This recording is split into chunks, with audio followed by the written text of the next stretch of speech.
All right, as most of us thought, there would be one competitive, really good national semifinal game at the college football playoff.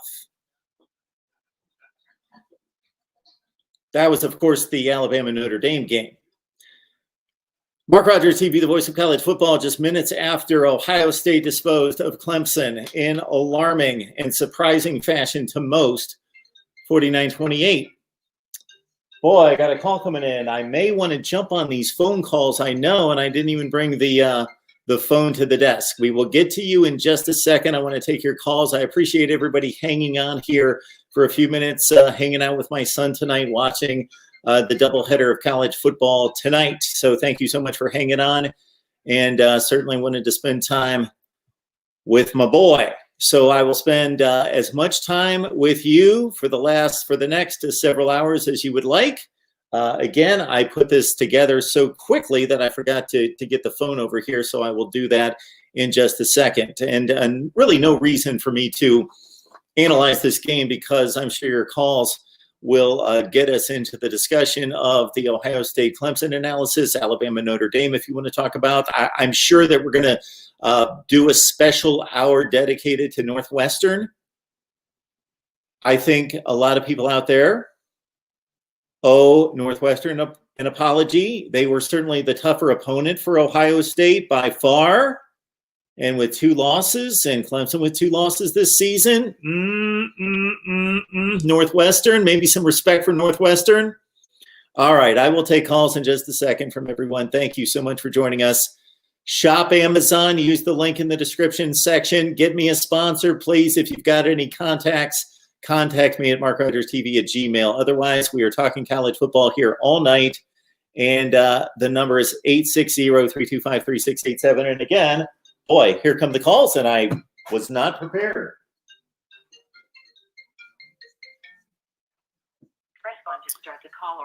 All right. Hey, it's Mark Rogers TV, the voice of college football. Who's on the line? What's up, Mark, man? Congratulations. Hey, DeAndre. Thank you so much for calling. I appreciate it. It's good to hear from you. Thank you. Yeah, appreciate that. Yeah, man. Congratulations. Good luck to your Buckeyes in the national championship game. I mean, you as people, we got to be fair. I give Ohio State fans a very hard time. My jokes about being 4-0 and 31-0 and choke artists and stuff like that. You got to be fair and let people get their time in to say what they got to say. That's what makes sports fun. Sports wouldn't be as big if it wasn't for the fans. I used to remember when people said, "Oh, we lost." You weren't out there playing, but if it wasn't for fans, you wouldn't have teams, because fans pay for the tickets that provide the money for the athletes, the schools, the NFL, and them to get it. So, man, and that's why you got a talk show. I'm sure if you were talking about painting walls, I don't think it would be as joyful as it. So, man, I have to call and say congratulations to all the Buckeye fans that I know and out there. I just talked to one and told me, congratulations. It's going to be a very good game between Alabama and Ohio State. So I can't wait to see it. Well, DeAndre, I got to tell you, you're a very classy individual for calling tonight and offering congratulations. It's very nice of you. It's fun. What you just said, I could not state any better, just in regards to this is supposed to be fun. We're all very passionate. We love our teams. There's nothing wrong with getting a little mad, a little angry, a little upset when they lose, but to take it too seriously is not a good thing. And to poke fun, and yeah, you love to do that. And I will tell you, DeAndre, I got to tell you, you got a little under my skin a couple days ago. You were sending some stuff out, and I was just like, I got to mute this conversation. I just got to mute this conversation because I'm sick of seeing this Clemson stuff. you were just throwing some stuff out there about 4-0, and you put up the pictures of the 4 games, and there were just and then other people were responding, and I just didn't want to see that on my Twitter feed, so I just muted the conversation. But like you say, it's all should be like, I think there should be a balance struck between, you can be a hardcore serious fan, you love your team, you're passionate, you get a little upset, you get a little angry, a little mad when they don't win, or they're not making the right moves, or don't hire the right coach and all that, but keep it in perspective. And you can trash talk and still do it in a fun, respectful way. And those people that you can trash talk and poke a little bit more than others. And it all should be fun. And Clemson has owned this series against Ohio State. And me, I found it very interesting to kind of match up the programs. And I posted a video about this maybe a year ago, because there's no doubt Clemson fans have been able to pump the chest and stick it out and pound it and say 4-0. That's all we need to say, 4-0. And Ohio State, as you can acknowledge, has had overall a better legacy all time. But Clemson has had, and still, even after tonight's game, still has the series lead. So they can always brag about that. And it's just fun to go back and forth. And I don't express this to you. I think you just said it too. Clemson's near to my heart because of what they did for my family. I know a lot of people say, well, I don't understand that because you didn't grow up in the household that I grew. I know what Danny Ford and Ken Anderson did for people coming from a lower class black background and how that helped them out and stuff like that. So Clemson's always going to be near to my house. Yes, I went East Carolina, but I've always been a Clemson fan. And I even told you, if you guys step Ohio State and Clemson throughout history, Ohio State probably have a winning record. I mean, they don't play that much. Clemson don't really play anybody in the Big Ten. I think Clemson has a winning record against the Big Ten. But they never really played Big Ten teams. It rarely happens. They mostly stay in the southeast part of the state of the country, and that's who they play. They don't really go outside the southeast. So they have it's a rare encourage. They play each other. If you line up Ohio State, they have a better history. I don't care if we talk about the poll errors or recently Clemson's been on a hot streak. There's some things that they're going to have to change the next couple of years. Get better in the back end, the secondary, and stuff like that. And there's no excuse for Clemson losing. Ohio State played a better game. But when people say Dabo shouldn't have said, they only played 6 games.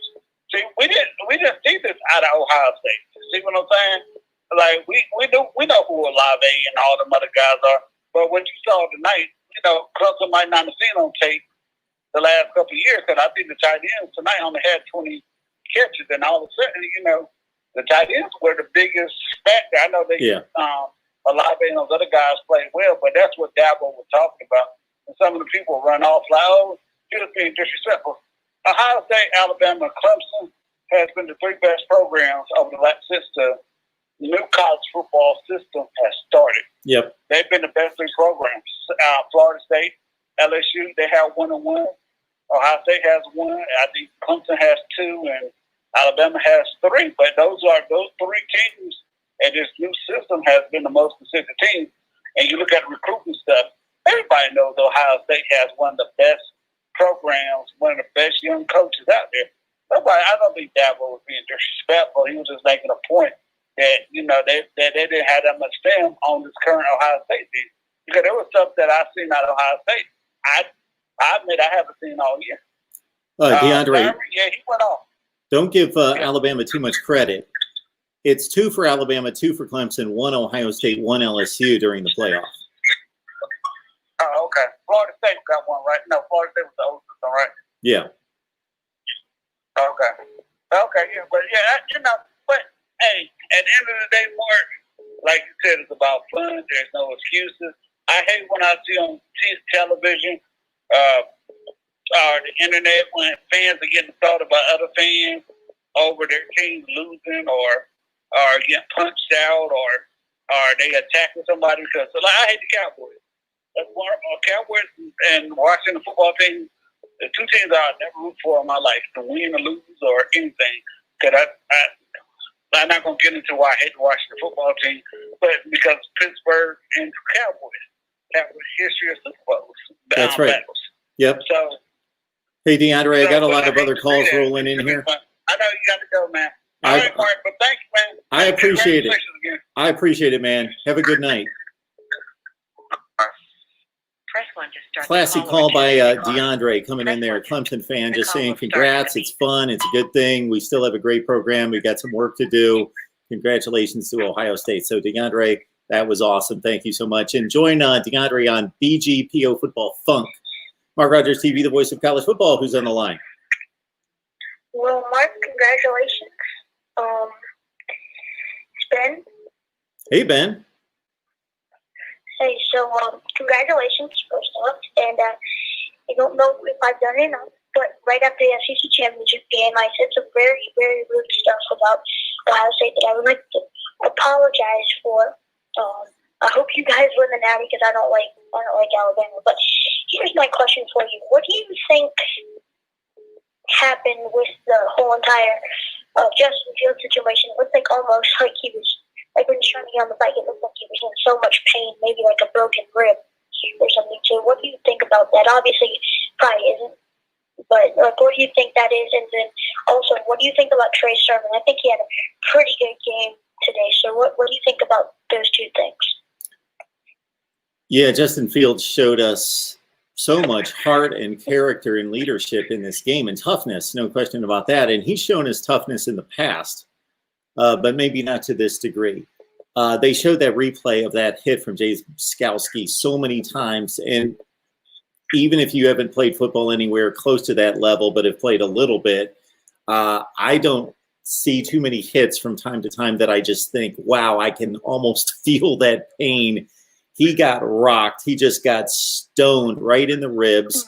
Like you, I thought, the way he's wincing in pain, did he break a rib or ribs? I don't know the status of whether they would let him back out on the field. There have been other players that have played with broken ribs, so that could be the case still. I don't know. I mean, obviously they checked him out. Possible bruise. Yeah, obviously they checked him out in the tent and they cleared him to continue to play. So he did and winced and gritted it through the pain. I just thought it was an exceptional effort. I made this statement a number of times this past week, that even though Justin Fields played his worst game of his career against Northwestern and against the other best defense that Ohio State had played this year against Indiana, he didn't play a bad game, but he made 3 bad decisions in that game, which cost him 3 interceptions. I just had a feeling, and I am not claiming any great prophetic knowledge on this, but I had a feeling that he's a guy that has shown us that he will play through pain. And again, I'm talking about prior to tonight, will play through pain. He's got leadership. He's a worker. They showed a couple times during this process. They showed the workouts of Justin Fields with the reminder of the score from last season's college football playoff game against Clemson. He's a leader. He's motivated. He's a worker. And I expected him to show up in this game. I didn't expect this kind of performance, but I did expect him to play really good football tonight, and he certainly went beyond, even despite his great talent, the expectations of who he is. Trey Sermon's an interesting player because I was always impressed with Trey Sermon at Oklahoma. Always thought he was a really good back, not an elite back, but a top 15 or 20, 25 back in the nation, a very good player who ironically scored his first career touchdown against Ohio State when he was with Oklahoma in Columbus in 2017. He's a really good pass catcher out of the backfield. He had done that in his early portion of his career at Oklahoma. So I thought that he would probably be the starter at Ohio State. And then Master Teague was able to win the job. And so Trey Sermon didn't get a whole lot of reps, didn't really look good early in the season. But as the season has worn on, he has played better and better and better. And that's been a difficult thing for Ohio State because they've not received the game rep after game rep to get into that rhythm. And then he obviously had a tremendous game against Northwestern with 331 on the ground, an all-time record at Ohio State, and then on to into this game. He ran angry tonight. The Ohio State offensive line dominated up front against Northwestern, and I think they dominated in a similar way tonight against Clemson, but I think Trey Sermon, I would say, had an even better game tonight running the football than he did against Northwestern. Even though the numbers aren't the same, I thought he played better tonight than he did even against Northwestern. And they're going to need him even more because the status of Master Teague, who was the starter, is uncertain for the national championship game. Yeah, I think that he breaks tackles. You can see that he really does run. At least this game, in the Northwestern game, he ran like almost. He ran like he was mad, and I don't blame any Ohio State fan for being mad at this game because, Dabo, if you get beat that bad by the number 11 team in the country, Clemson So, well, congrats, Mark. You're obviously not the number 11 team in the country. I'm not Dabo Sweeney, and I would never call you guys that. So, congrats. For the first time in my life, I'm going to say this about any team that Urban Meyer has ever coached besides Florida. Go Bucks. See you later, Mark. I appreciate that, Ben. Have a good night. Mm-hmm. All right, we got the calls rolling in.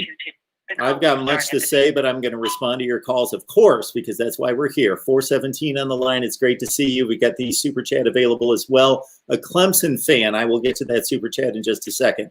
Mark Rogers TV, the voice of college football. Who's on the line? Hey, Bart, it's Brandon. Happy New Year. Brandon, Happy New Year. Good to hear from you. What's going on? So, I've been a lifelong Clemson fan my whole life. I'm wearing my Deshaun Watson jersey right now, and it sucks that we lost. I thought we'd win that game, but Clemson's just getting to the point now where I think they're really not. They just don't have the hunger anymore. They're like they expect to win these games, and they just got outcoached, outplayed, outhearted. And did you notice that every single play, Clemson was just like looking to the sidelines, and then Justin Fields would go to the line. He'd look at Ryan Day, and Ryan Day would say, "Hike it, hike it, hike it." And Clemson was just like looking towards the sidelines, and they weren't even. They were lost. They were confused. They got outcoached completely on a whole nother level in that game. They were not in it. And I go back to the Notre Dame game, and I think it was 2015. Where they just had so much heart and will to win the game. And then when they, the BYOG game, bringing their own guts. I mean. And then just Dabo Sweeney just coming out this year, just so weird of him to just say, just throw so much shade at Ohio State, give them so much fuel. It's just such a weird. I just didn't understand the play calling. I mean, it was just Ohio State just absolutely outclassed, outplayed Clemson. That game should have been worse than what it was. I mean, it was bad. Wow. So what do you have to say about Clemson's approach and their attitude and maybe getting a little full of themselves and not quite having the edge that they've had in the past? I don't want to in any way discount what you have to say. So hear me out on this one, because I think that you may have something, but I'm not going to necessarily confirm it, because you're talking about anytime we bring up a topic about motivation, incentive, drive, unless we see evidence of it on the field, we're basically conjecturing what's in individuals' heads and hearts. And it is human nature, when you reach the pinnacle, when you reach the top, to become a little bit comfortable. That's human nature. But we also know that Clemson has reached the top, and it's been now 6 years since they've reached the top of college football, and they've been able to basically maintain it. It's only been 2 years since they won a national championship. And then the other thing that Nick Saban has actually talked about is that when you have a superpower kind of program like a Clemson, then you bring top recruits in before they've ever worked to achieve anything themselves. They almost feel entitled, that they can automatically feel like, well, yeah, I'm part of this. I'm part of the Clemson dynasty, even though they're just a freshman and they haven't done a damn thing yet. But they just feel like they're part of it, like they've won the championships, and they have to be reminded, no, we won championships before you. You need to earn your championships, and you need to work your butt off to join the rest of us and for us to maintain and continue to excel. I got to think that Clemson is doing a pretty damn good job of maintaining their excellence, but it is human nature to lose your edge. Let's also understand that, Brandon, there's a winner and a loser. So I don't know what you do for an occupation, but when you go out there and you work, most of us are not in the situation where we're competing against somebody else. We're just going out selling insurance or working at the factory. And if we do a good job, we do a good job. We don't have somebody telling us at the end of the day, you won or you lost.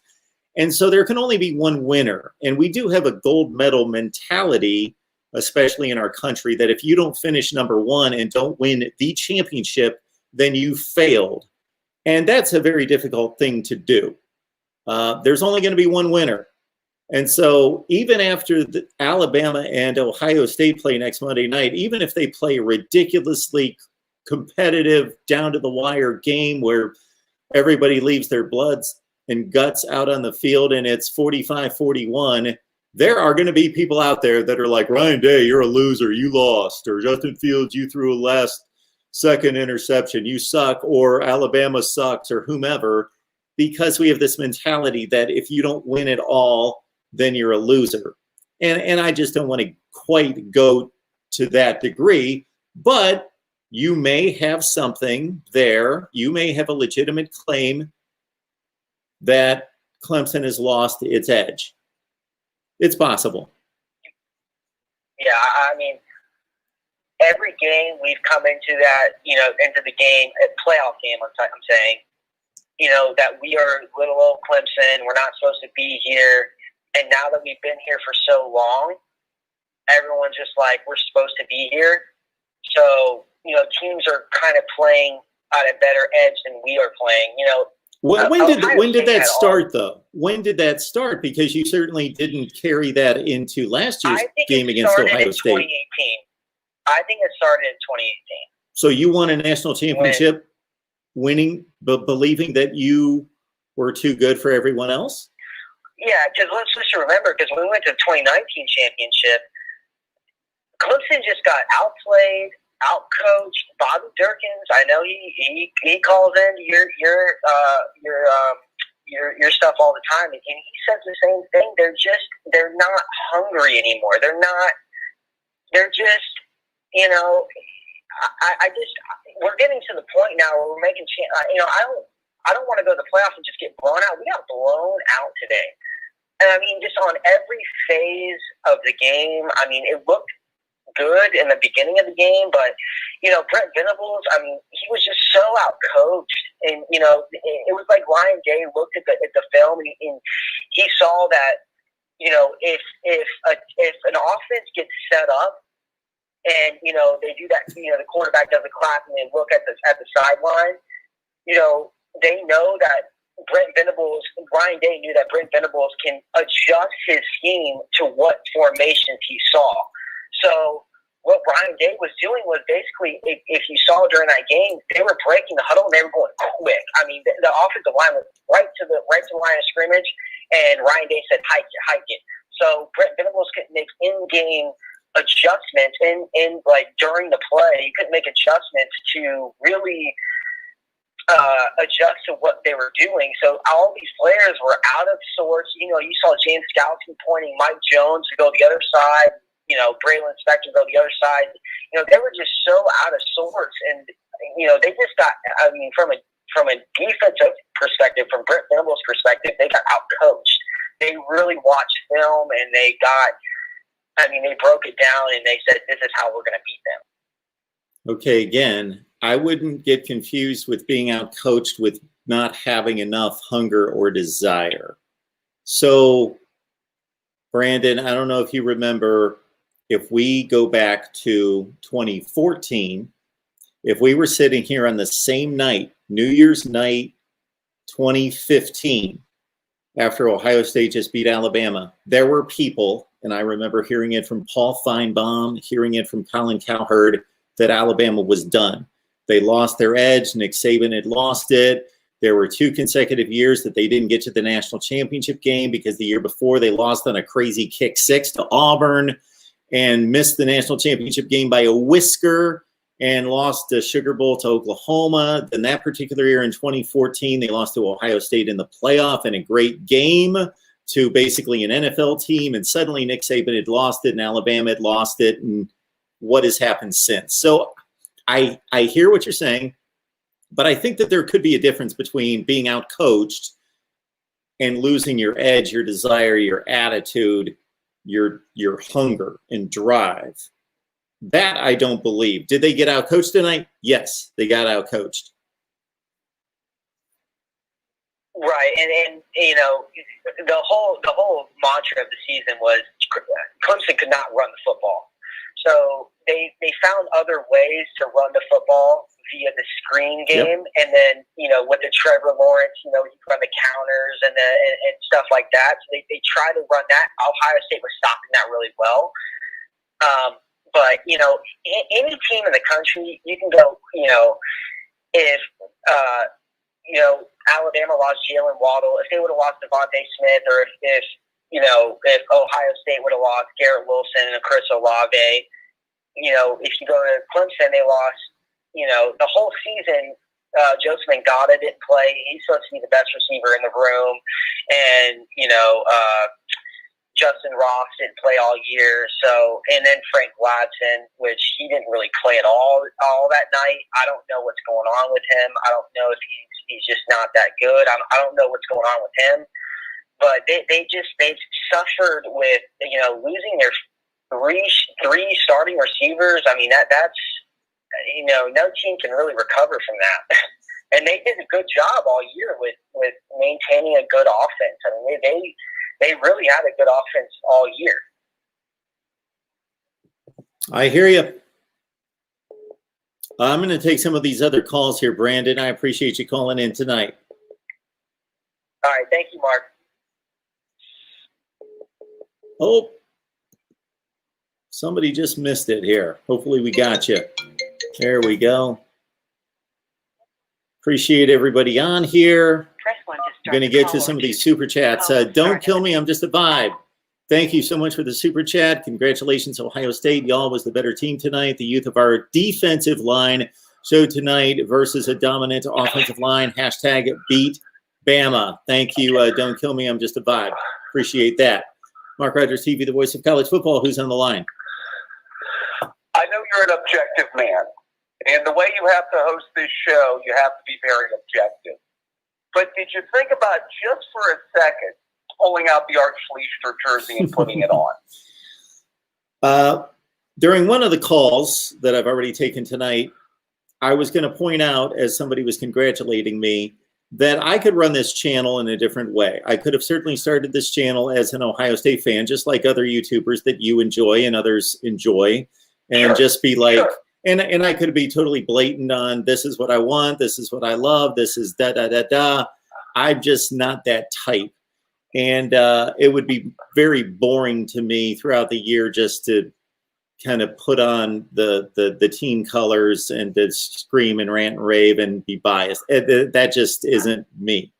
You know what you become like, you try to become like Kirk Herbstreit has become, where obviously he knows everybody knows he's a Buckeye through and through, but you have to be objective. You have to be objective. I try that. Yeah. Did you see my prediction on Patreon? I did. Well, I predicted earlier I was not I was not as confident as I was a year ago. And I just have to say, we just witnessed the best performance by a Buckeye quarterback you're ever going to see in your life, number one. I don't think you can play any better than Justin played tonight, and I think he made a statement. I have my doubts, but I do think having the time off, I think Coach Day devising a great game plan. I think getting back Olave. I do think, though, the thing that cannot be mistaken about this game is the Buckeyes dominated the line of scrimmage, Mark Rogers. They dominated in the trenches. And that's where I really did have some confidence coming in. If there was one thing that gave me hope, it was that, well, it was two things. That we would see the Justin Fields maybe we saw early in the year, and then that we would dominate the trenches. And we did both tonight. And I can't say enough of this offensive line, Mark. I thought they were just top-notch. Have you seen a Buckeyes offensive line play this well in a long time? No. This used to be the bugaboo against the SEC teams that had the elite speed, where I thought the Ohio State teams were just as good, except for one key area. They couldn't get those left and right tackles out on the flank quick enough because they weren't athletic enough to keep those SEC defensive ends out of the quarterback's lap. But the protection, think about all those long bombs, those darts that Justin Fields had to throw that took so much time. Once he hurt his ribs, I was cringing him standing in the pocket back that long. But man, the offensive line protection that had to be there for him to wait, throw the ball that far, that many times.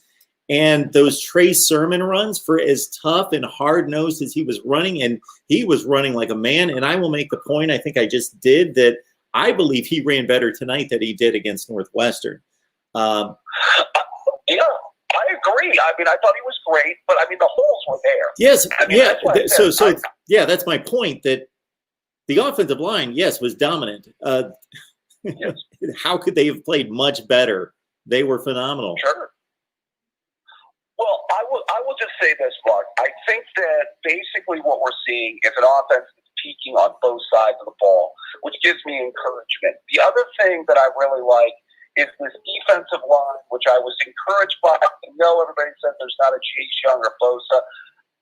Just be honest, folks. Those are Haley's comic guys. They only come around once every so often. And Ohio State was so fortunate to have a run of three guys that were that good. But this defensive line, their two defensive tackles are as good as anybody in the country.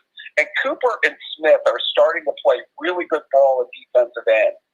So I like this D-line. I really do. I mean, we've had better D-lines in the past. You know what? That's the other thing, too. Where, you mentioned the SEC teams. That's what we learned from the SEC teams, is that you have to recruit really good defensive linemen that can get after the quarterback. I mean, you're right. We played that Florida game. We couldn't block their two defensive ends. They were limited in the backfield the entire game. I think that was a little bit of game planning. They could have, maybe ran the ball a little bit more, but still. Yeah, I agree. Hey, I got to ask you this question, Mark. What do you think the over on the Bama-Ohio State game is going to be? I think, oh my goodness, what is Vegas going to set it at?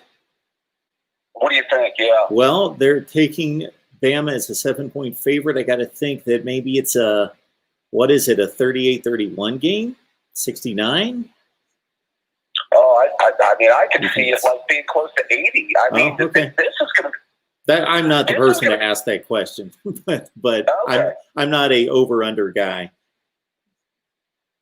I'm just saying, I think that most people are going to expect a shootout. I mean, I think that Bama's got good talent on defense, but I think we can throw the ball on them a little bit. Their offense is as good as I've seen at Alabama, and I thought they were incredible a year ago. So, yeah, I think you're going to see the scoreboard light up. I hope people understand where this is coming from when I state this, because this has nothing to do with me being an Ohio State fan. I will liken it to being a baseball fan and saying the Yankees and the Dodgers are in the World Series. This is the way it should be. Or being a college basketball fan and having a Kentucky-North Carolina final and saying this is the way it should be. Sure. Sure. Yes, and understand, regardless of the team that you root for, I'm stating this, believe it or not as an Ohio State fan, there is something magical, special to the brands, the history, the legacy, and the current talent on these two teams that says this is the way it should be. Ohio State, Alabama national championship game. Let me make a statement to that point, and this will illustrate it perfectly. The number 1 and number 2 classes in recruiting coming into this year are guess which 2 teams? And the number 1 and number 2 programs who put players in the NFL are what 2 programs? Absolutely. And for as good as Clemson has been, and you've made this point, and we've had this discussion, as good as Clemson has been, their greatness has been, in addition to recruiting well, that they've actually outplayed the recruiting ranking. Their recruiting rankings until very recently haven't been phenomenal. Yes. They've won national championships with like an average class of 7 or 8. These are the 2 programs that have matched the recruiting and the NFL talent with the results more than anyone. Well, I think what Clemson did, to be fair to them, is they've caught 2 of the greatest college quarterbacks we've seen in most recent memory. Yeah. That's also elevated them. Because Deshaun Watson, you mentioned, he was your Heisman winner in 2016, and he would have been mine.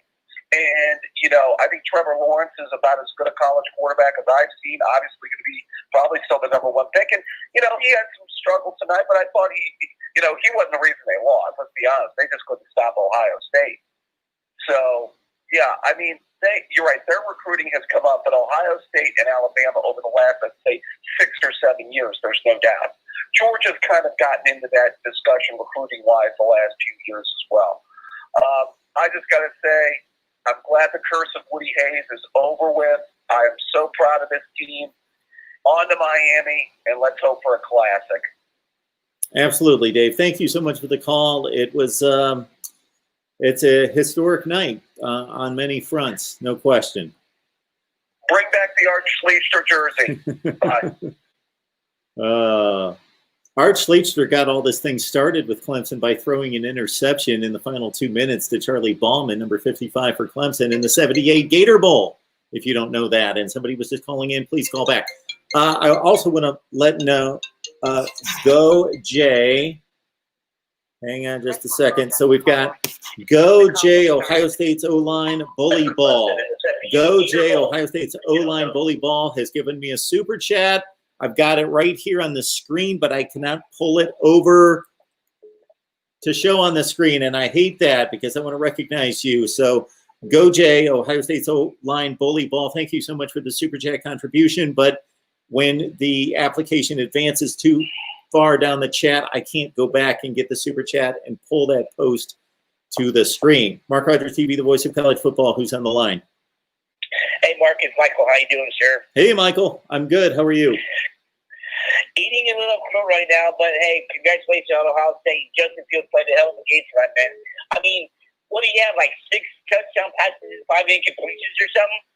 Yes, I think he had 6 of each. Oh, this winter and stuff like that. I was just wondering, and stuff like that. Everybody thinks it's going to be an offensive shootout, but for some reason, and I don't know what it is, but when they get together a week from Monday night, why do I think it's going to be a defensive struggle? I don't know why you're thinking that. I mean, I want to see a good offensive game, but the thing I'm trying to figure out is this, too.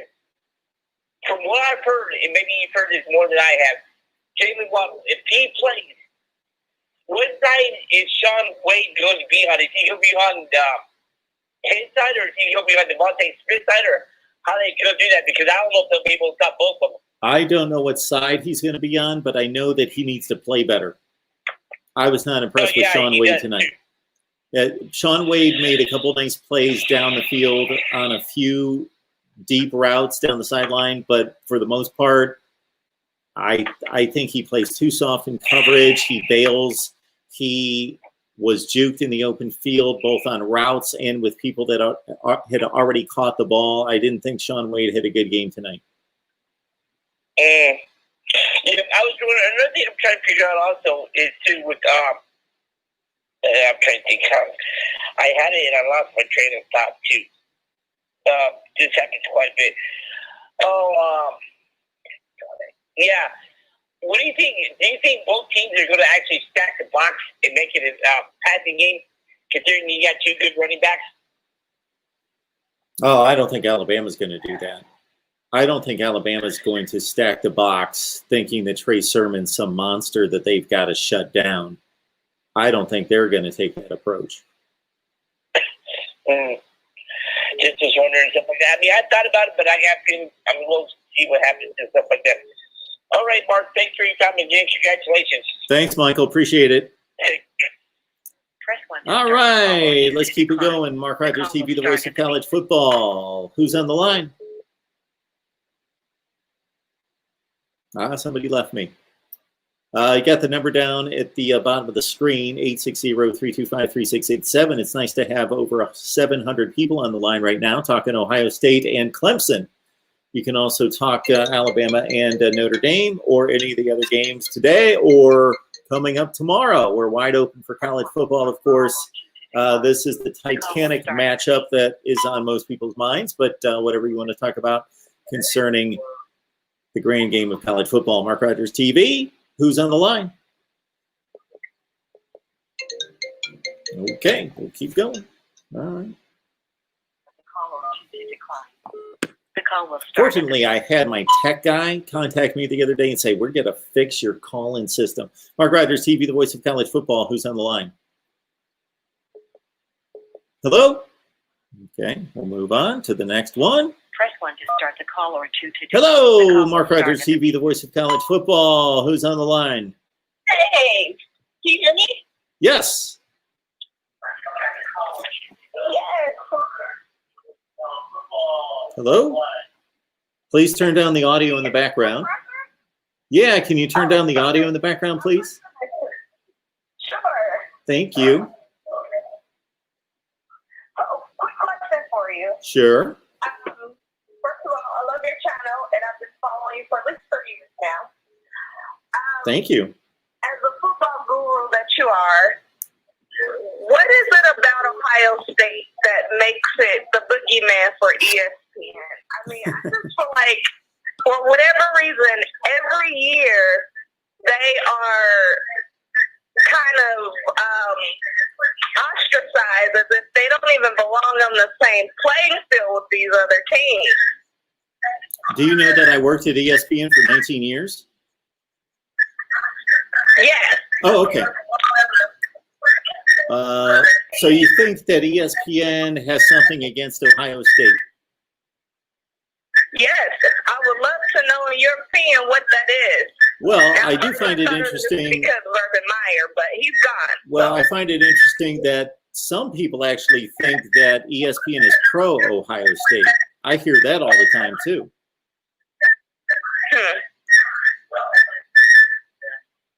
I know that a lot of ESPN analysts are from Ohio State. You know, you've got two of the highest ranking analysts are Ohio State alums in Kirk Herbstreit and Joey Galloway. And in the past, Chris Spielman was one of their top guys. What about the scrutiny that they receive every year? I totally get the 33-0. It was a disaster year. But, I mean, even last year, that was a great game. They didn't finish, admittedly, but they were not given the respect due even coming into this game. Well, I think that, again, I would hope that ESPN would allow their analysts to speak their minds and have their own opinions. So I would hope that at a place like ESPN that has that many analysts, that they each have their own opinions and they're not all thinking the same thing. And so that we would hear a variety of opinions. I know that Jesse Palmer in particular, who I've got a lot of respect for, has frequently defended Ohio State. He certainly believed that Ohio State should have been selected to the playoff in 2017. And argue that point. I don't necessarily see. You would have to come with specific examples for me to believe. Now, I know that when Mark May worked at ESPN, there is no question that Mark May disliked, maybe even hated Ohio State, and rarely picked them to win any big games and always downplayed them. There was no question about that. Other than Mark May, I can't think of anybody that's really unfair to Ohio State at the network. I think that it's a legitimate question to ask when there's a team that played 6 games and other teams played 10 and 11 games, to just ask the question, what is the legitimacy of their season? I don't see anything wrong with that. I think that's fair. I think they'd be asking the same of other conferences if they had only played 6 games. Do you think if there was a college football season next year and everybody played 11 games and one conference played 6 games, you don't think that people would be skeptical of that team's accomplishments? Not necessarily. I mean, I could understand the, question involving how many games were played. But at the same token, I feel like, let's be honest, if Ohio State, not this year, take any year, had lost to a team, what are the likelihood that they would still have the opportunity to still play in a championship the same way Alabama and Clemson had? Wait a minute. You're saying if Ohio State lost? Not this season. Yeah. I mean, obviously this season, if they lost, they would have been out of it because they only had 7 games going in. But any other season with one loss, it would have been extremely hard for them to be able to maintain their playoff drive. So I'm going to play devil's advocate to a certain extent, because I think you can argue that point on either side. In 2017 and 18, Ohio State could have been selected to go to the playoff, and I very adamantly argued that Ohio State should be selected to the playoff, especially in 2017, and then in 2018 that they had better wins than Oklahoma to be selected. But on the other hand, in 2014, Ohio State had no better resume than TCU and Baylor, and they were put into the playoff, and TCU and Baylor were left out of the playoff. In 2016, Ohio State was the first team that was selected as a non-conference champion to go to the playoff. So, and then this season, they were given the benefit of the doubt above anyone else. The first time a playoff ranking came out, they only had 3 games played, and they were ranked number 4 in the country, and nobody else was given that type of consideration.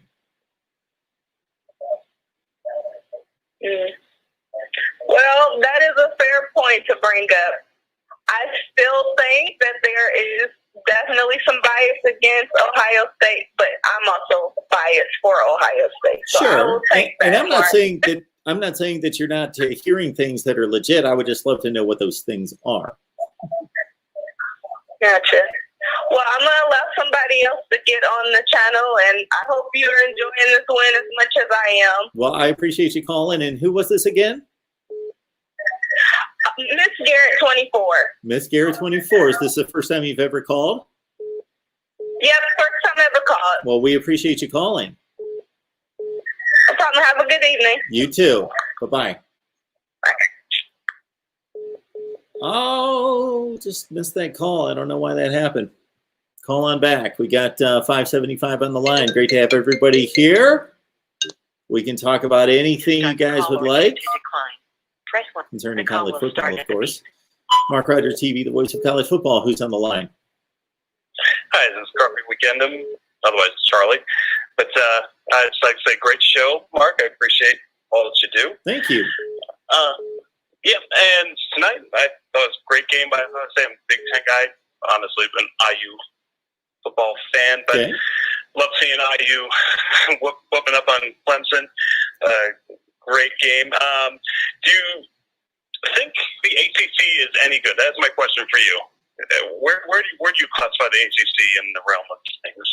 So The SEC has been considered the best conference for 15 or 20 years, and I think that's generally been a correct perception by everyone. Although I don't think the gap has been. Oh, sorry, the ACC. I know I'm getting to the ACC, but Okay, I don't gotcha. believe that gap has been as wide as others have, and I've outlined why. So when it comes to the ACC, in 2016, the year that Clemson beat Alabama in the national championship game, and based on the other results during the non-conference season and during bowl season, the ACC, I thought, I'm not stating that they had eclipsed the SEC, but they had played the best football and had the best results against the other Power 5 conferences that particular season. In 2016, that's when the conference peaked. But one major thing happened after that. Florida State went from being a legit top 10 team to completely off the rails. Miami had one good year in 2017, but that was a bit of a farce and proved to be late in the season. And NC State fell off, and they really had no other programs besides Clemson. For anybody that has argued with me that the ACC is a strong conference, and they put Clemson there as obviously the flag bearer, I get that. They're in the conference, but they're only 1/14 of the conference. And in particular, last year, the ACC went 6-19 against the other 4 conferences in Notre Dame. That was the conference's record. And almost all of those results were in like-seeded games, meaning we're not talking about the worst team in the ACC playing the best team in the Big 12 and losing. We're talking about like-seeded games, and they still only went 6-19. The ACC is arguably the worst conference of the Power 5. I put Pac-12 there, but yeah, I'll put them at 4. Yeah, not too far off. Yeah. Yeah, they're in that range. Now, certainly, again, and I'm discounting Notre Dame. I'm not including Notre Dame in the conversation because Notre Dame makes it a much different conference. This particular year, the ACC is upgraded by Notre Dame's place in the conference. Yes, Clemson's presence gives it a different feel and just a different reality than the Pac-12. But other than Clemson, it would be difficult for me to separate the two conferences. But this is all analysis that we're going to do during the off season. And we always do it. We compare all the conferences, which is going to be very difficult to do with the lack of non-conference games that we had this year. But we'll still do it. Okay.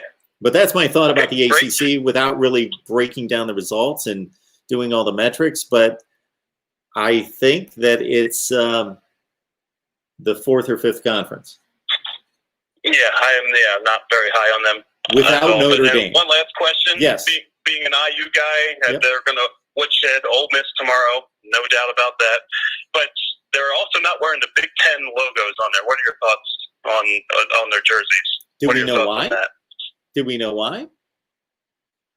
Because they are very upset with Big Ten's decisions and why they were /and in the Outback Bowl and not in the Citrus Bowl and all that level. Well, you can look at that. They're not wearing the Big Ten logos on their jerseys tomorrow. Yeah, just to bring everybody else along in the conversation, I believe that Charlie here is referring to the bowl slotting goes Citrus Bowl above Outback Bowl. And on one hand, you could argue that the team that goes to the Big Ten championship game and loses should be giving a higher standing. But on the other hand, Indiana had a better record than Northwestern and have a little bit higher ranking, I believe, 11 versus 14.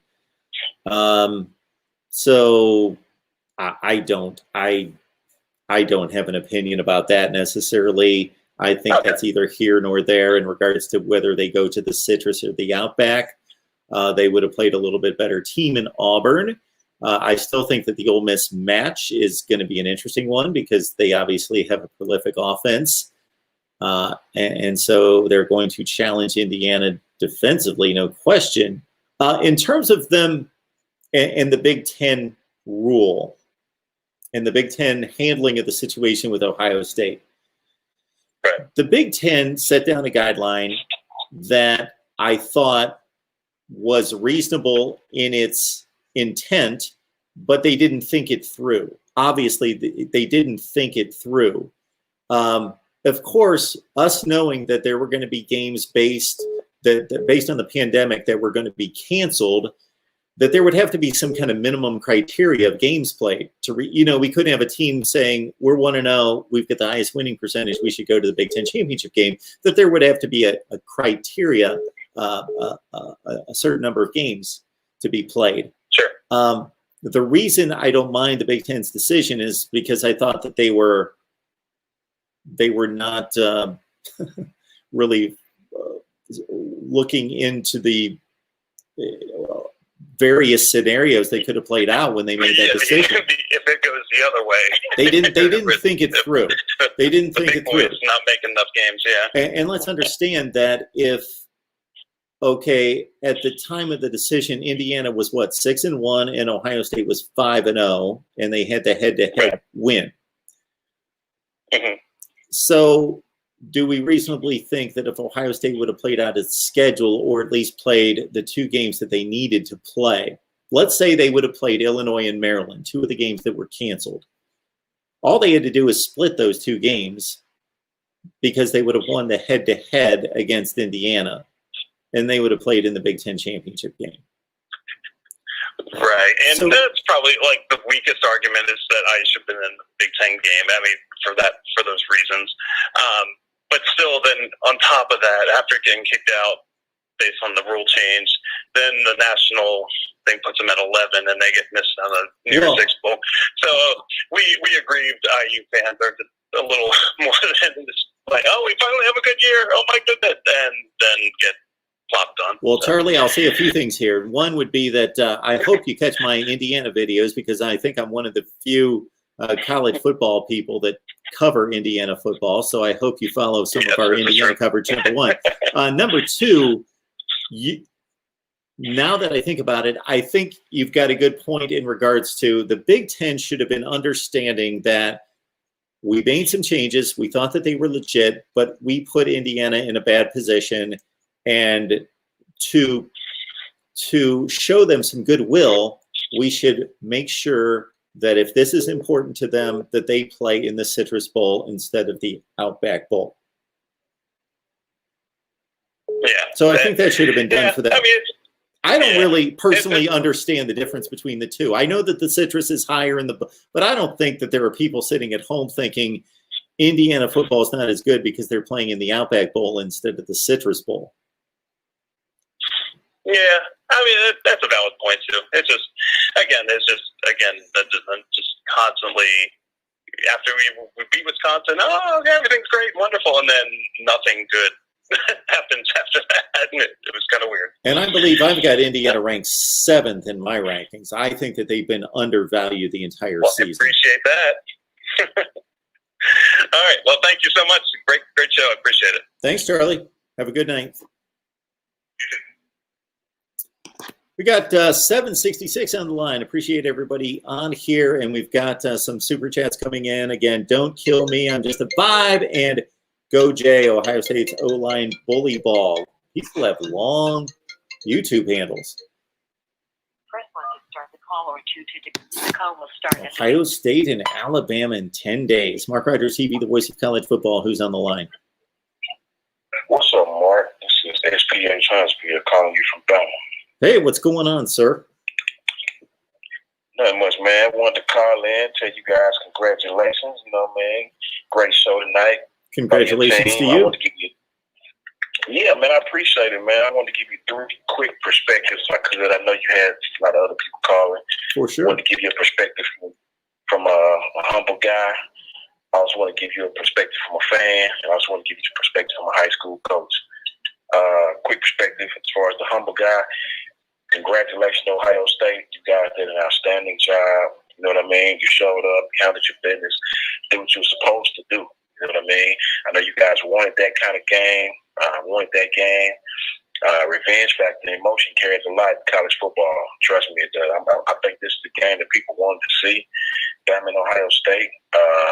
You guys shut everybody up, and that's what you're supposed to do. You know what I mean? Give you a quick perspective from a coach. I want to tell you that I hadn't really got a chance to watch Ohio State a lot. I went back and I watched a lot of film of these guys on YouTube. You know, you can find the games where it's not a lot of commentary. It's just play after play after play. So what I did see from a perspective is, on like Sean Wade, I tell you this much. I think Derek Stingley is a better press cover corner than Sean Wade.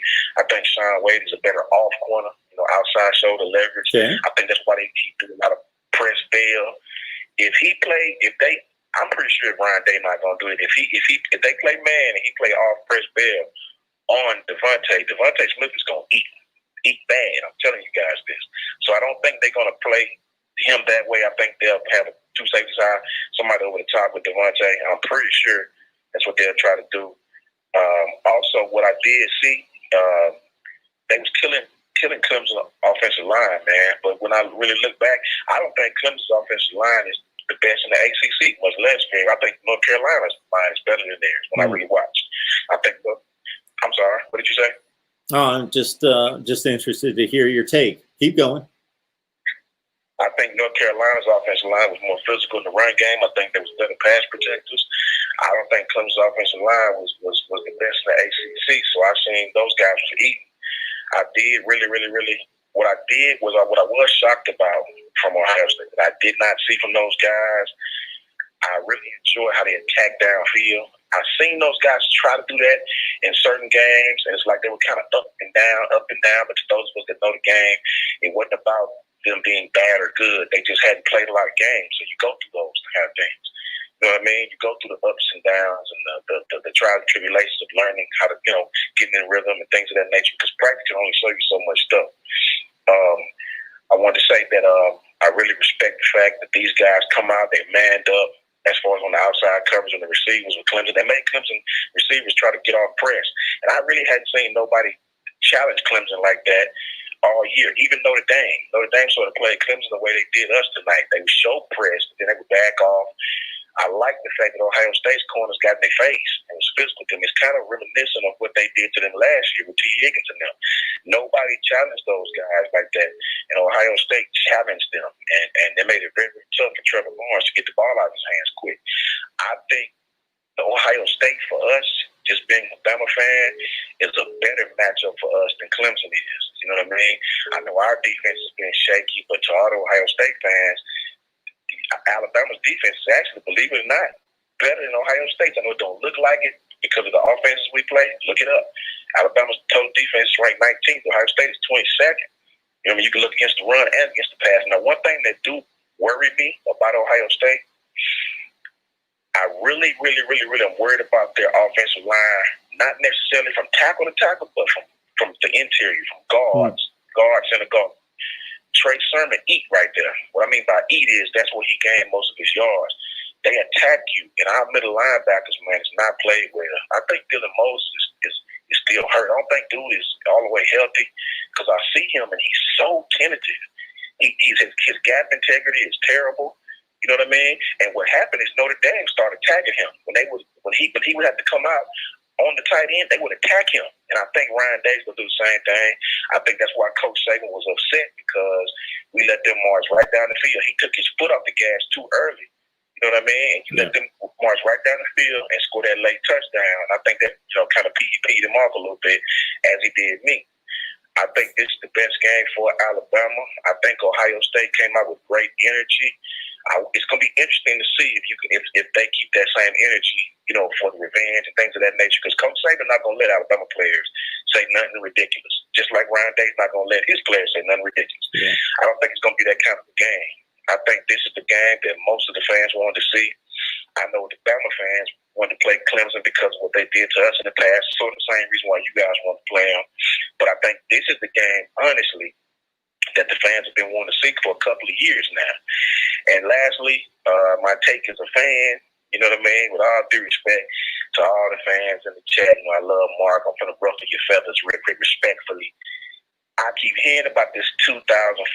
Let me explain something to you guys. The freshmen on both teams were 12 years old then. Means absolute telling you nothing. You know what I mean? 2014, there was not one player left on either team from that. We respect the fact that you guys did 2014. It's a great Ohio State team. Tons of talent. One of the best college teams ever. Respect those guys, right? But I can assure you, these seniors for Bama came back for one reason. You will face a team on Monday night that you have not faced all year. Clemson wasn't able to attack you 3 different ways. If you shut one thing down on Bama, Najee Harris going to eat. If you shut Najee down, Devontae going to eat. Depending on down in distance and how you play Alabama, you're going to have to defend the entire field against Alabama, the entire field. You know what I mean? I think that's what's going to be a big, big, big deal. I don't think Ohio State has seen a team that they can control as far as all facets of the game. I think defensively, you got to pick your poison. I think if you play man against Alabama going to score 30 in one half. I can promise you that. I think if you don't play man, you play off, I think Najee Harris is going to eat. So either way, that may be true, but Alabama has to stop Ohio State on the other side as well. You know what I mean? Alabama's not going to load the box with Trey Sermon. I can tell you that now. They're not going to do that. They're not going to load the box like that. They're going to play man outside. They're going to play sound gap control, and it's going to be up to the middle linebackers to do what they do. I don't think we faced the running game quite like Ohio State this year as far as coming off tackle. Notre Dame tried it, but Notre Dame didn't have really the offensive memory to, if they got behind, and keep up. I think Notre Dame's offensive line is really, really, really aggressive. I understood they tried to go on long drives, keep the ball away.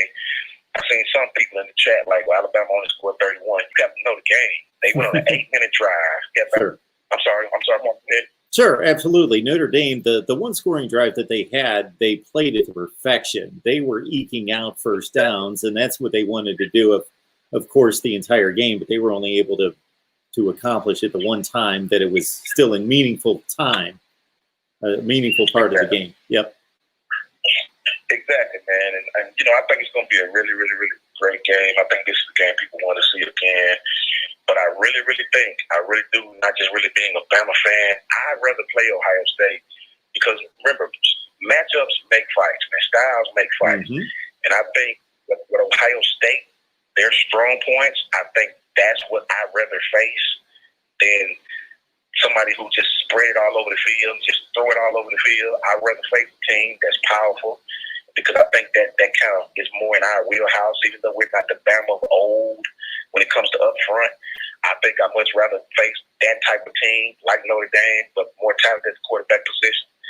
I just think it's going to be a great matchup, man. I can't wait for it. Coach Saban, he was upset with the defense tonight, and not necessarily how they played. Not necessarily how they played. When you really look at it, they gave up 7 points for 90% of the game. They gave up a cheap touchdown at the end. But I will say, our middle linebackers has got to step up, man, in this game. We can't allow Ohio State to run off tackle like that, run off guard like that, get 5 yards here, 6 yards here. I think that's their game. And then right when we want to squeeze a safety down the box, they'll pop you and play action over the top.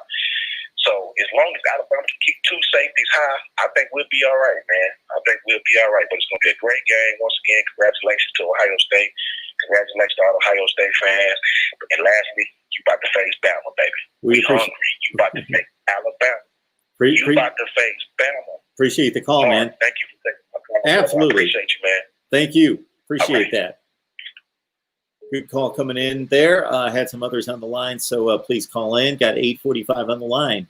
Tremendous night. Ohio State beats Clemson 49-28. And, of course, Alabama took care of Notre Dame in the first game, 31-14. For you bettors, you either lucked out and jumped through the roof late in the game when the Irish put up a touchdown, or you're down in the dumps thinking, hey, Bama blew them out. Why couldn't we have just kept them out of the end zone that last time? But regardless, for those people that just enjoy watching football and just care about the final result, it's Ohio State and Alabama, and they both won in convincing fashion. We thought that Bama was going to take care of business in that way, but Ohio State certainly as a 7+ point underdog was not expected. Was I surprised? Yes. Was I surprised that Ohio State won the game? Absolutely not. I stated here several times throughout the week that I felt as though this was an even matchup between Ohio State and Clemson. as I added up the advantages and disadvantages, pros and cons, and the known factors versus the question marks, I felt as though Ohio State had more question marks. Now looking forward to Ohio State and Alabama, based on the last caller in regards to matchups and liking the matchup that Bama has against Ohio State. He's certainly pointing to the Florida and the Ole Miss games as giving Alabama's defense the most issues this year. So it was Ole Miss early in the season when they put up 48. That game was tied at 48 with about 5 minutes to play before Bama put them away with 2 late touchdowns. And then Bama really corrected their issues on defense. But then Florida took it to them in the second half on offense, just throwing the ball all over the field. What I would have asked the previous caller is, why can't Ohio State do that? They have the quarterback talent and the talent on the perimeter to do what Ole Miss and Florida did. Mark Rogers TV, the voice of college football. Who's on the line? Hey, Mark, it's McD Sports 4. How are you doing? There he is. I'm doing well. How are you? Good. I've been in chat for like 15 minutes, so going back and forth with an Indiana fan about how good the team really is. Because I personally don't think they're the 7th best team in the country. I know the AP has that. I know you said you had that in your poll. I personally don't think about that. I didn't say they were the 7th best team in the country. I've got their resume ranked at number 7. There's a difference. I rank resumes. I rank results on the field. Yeah. I agree with the college football playoff committee that they're the 11th best team in the country. But I just want to talk about 2 quick things real quick. Yeah. One, I want to talk about this Ohio State Clemson game. I was wrong about Ohio State. They absolutely deserve to be in the playoffs. That was a very impressive performance. And I know I'm seeing it on Twitter. Some people are saying, Trevor Lawrence didn't play that good. If everybody's calling Trevor Lawrence like this is his worst game ever, that is pretty good. Not going to lie, this is his worst game ever. I mean, I thought he played decent enough. I just think at the end it really came down to Clemson's defense. They have issues offensively on Clemson, which I think showed up a lot tonight. So I think that was the main difference in the game. For people blaming Trevor Lawrence, they just needed to watch the line of scrimmage on both sides of the ball. Ohio State's offensive line was mashing Clemson's front in the run game, and they were giving, for Justin Fields to have thrown those just deep 60-yard balls that he was throwing, he needed a ton of protection. You need stellar offensive line protection to be throwing those kind of patterns, and Ohio State did that a number of times. Ohio State's offensive and defensive lines completely wore out Clemson. Yep. You're right about that. And I mean, and by the way, I do believe that Clemson is still a very good team. I don't care that they lost tonight. And I say don't get the crack against Alabama. Personally, I do think that Alabama will be Ohio State just looking at it from a distance. But once I look into it, I'll tell you who I got in that game. But sure. Overall, I think I think it was two. I think we got 2 very odd differences. I think a lot of people were expecting Bama to cover in game 1, which they didn't. I think it was a 19-point spread, and they only won the game by 17. And then you got an upset in the second game. So 2 very different results than I think what a lot of people were saying. But the second thing I want to get into here, Mark, is any comments like Dan Mullen making excuses saying we should have not played the bowl game. I don't want to hear that. That to me is just absolutely ridiculous. You didn't feel like you had the players to play the game. Cancel the bowl game before. Don't go out get ran out the building by Oklahoma 55-20, and then turn around during the press conference and say, "Oh, well, we didn't really have the players. We should probably not play the bowl game." That is absolutely ridiculous. Georgia had the same amount of players as Florida did with all their main stars staying out which is another issue. And Georgia came back down 21-10 against Cincinnati. So I don't want to hear any excuses from Dan Mullen and Florida at all about losing a game 55-20. That is absolutely ridiculous on a national stage like that in the Cotton Bowl, and it's just very angry me hearing that behind. It seems like all he does is make excuses, like when they lost to Texas A&M.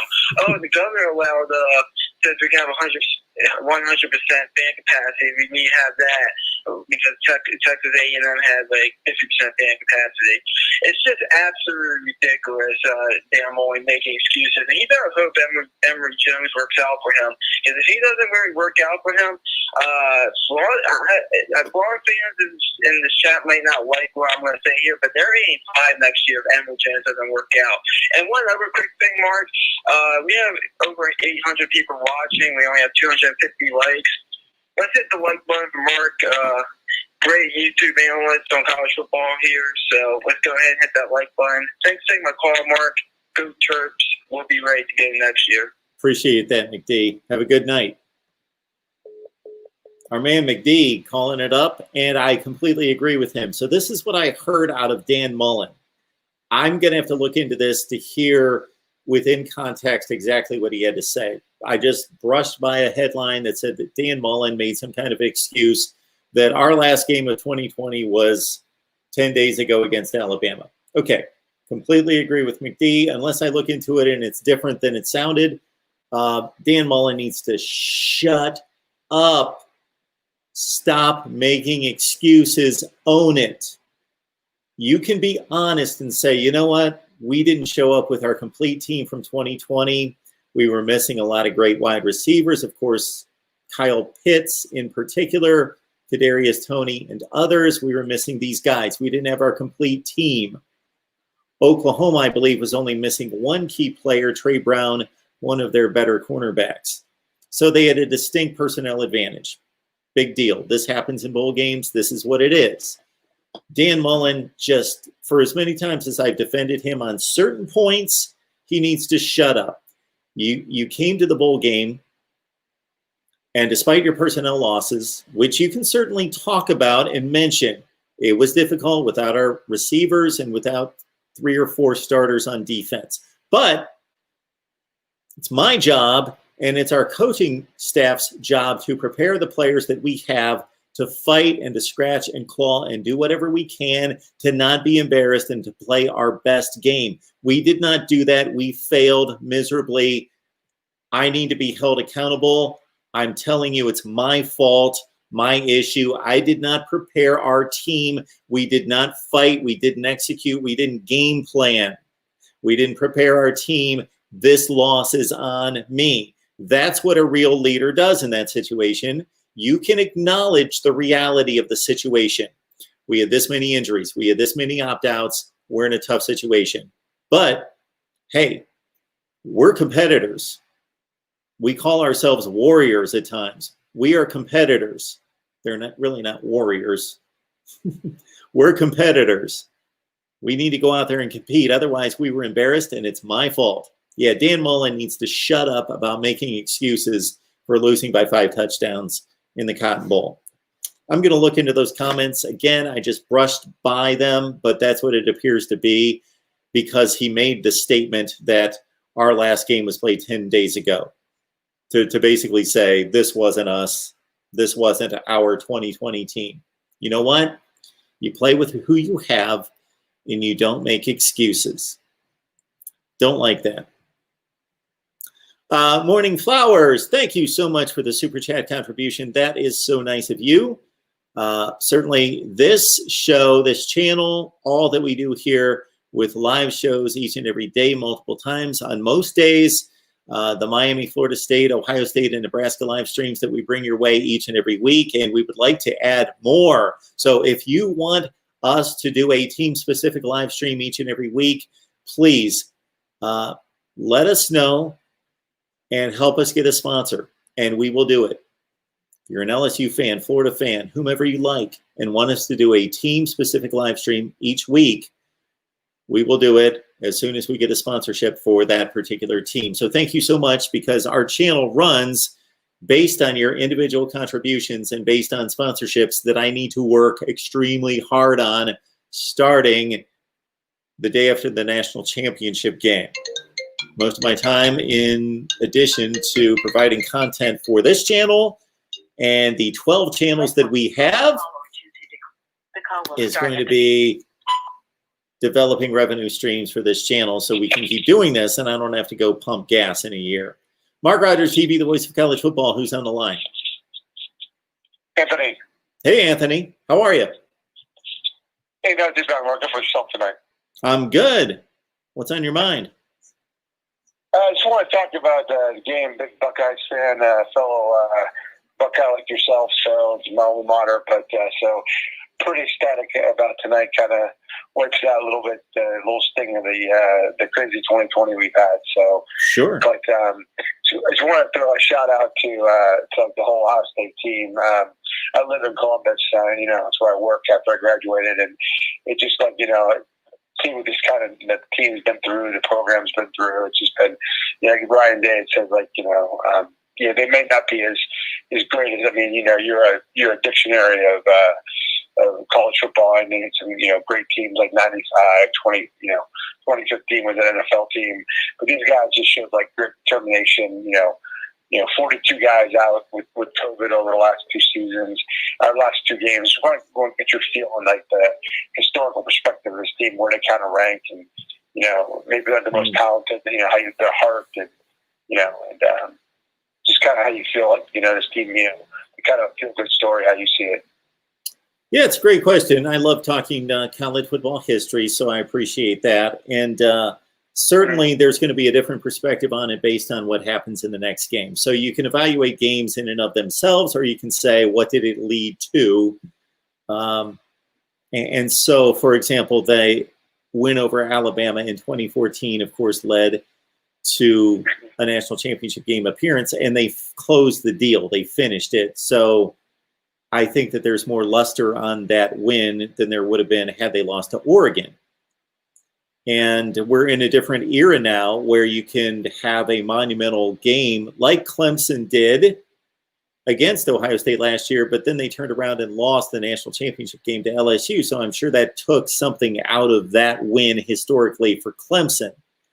But this is considering just the narrative of the series record of 4-0, the game last year and how it ended, and the calls that were made, whether you agree with them or not, they were questionable, they were controversial, and the ending with a miscommunication between Justin Fields and Chris Olave, everything that went into that bitter loss for Ohio State last year, and then to tee it up the next year in a season in which the season was threatened to never have happened, and there was a challenge to Ohio State's resume and legitimacy in being in the college football playoff, and to show up against the team that they played last year and lost to in such a bitter way, and to have players like Shaun Wade come back just to make it back to this point, face the same team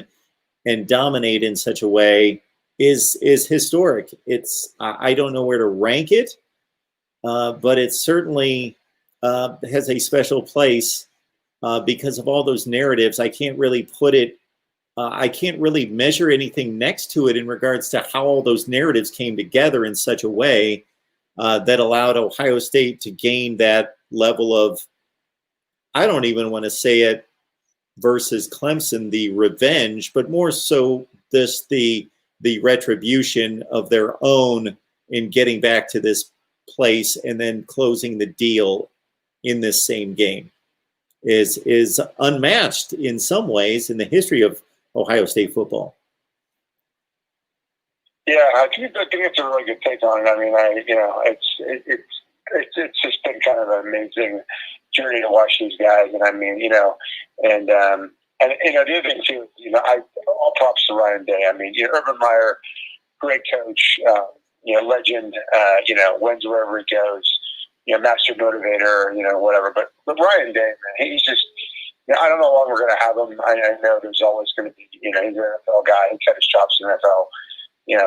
There's always going to be interest. And I'm sure eventually he's going to want to take that challenge. But I mean, as long as we have it, that guy just.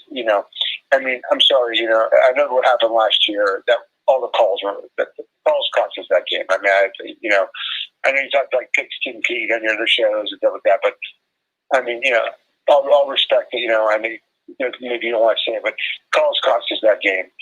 And we would. I think we beat them last year, and clearly Ryan Day outcoached Abby Sweeney, very much outcoached Brent Venables. There's Brent Venables today. I mean, I think Ryan Day is going to be one of the greatest coaches in Ohio State history. Not just breaking a curse of Woody in the punch, and winning the big game, and he would have tried to would have destroyed Jim Harbaugh again this year. I just think that he's gonna be one of our greatest coaches. He's just a young guy, a lot of energy and a lot of passion.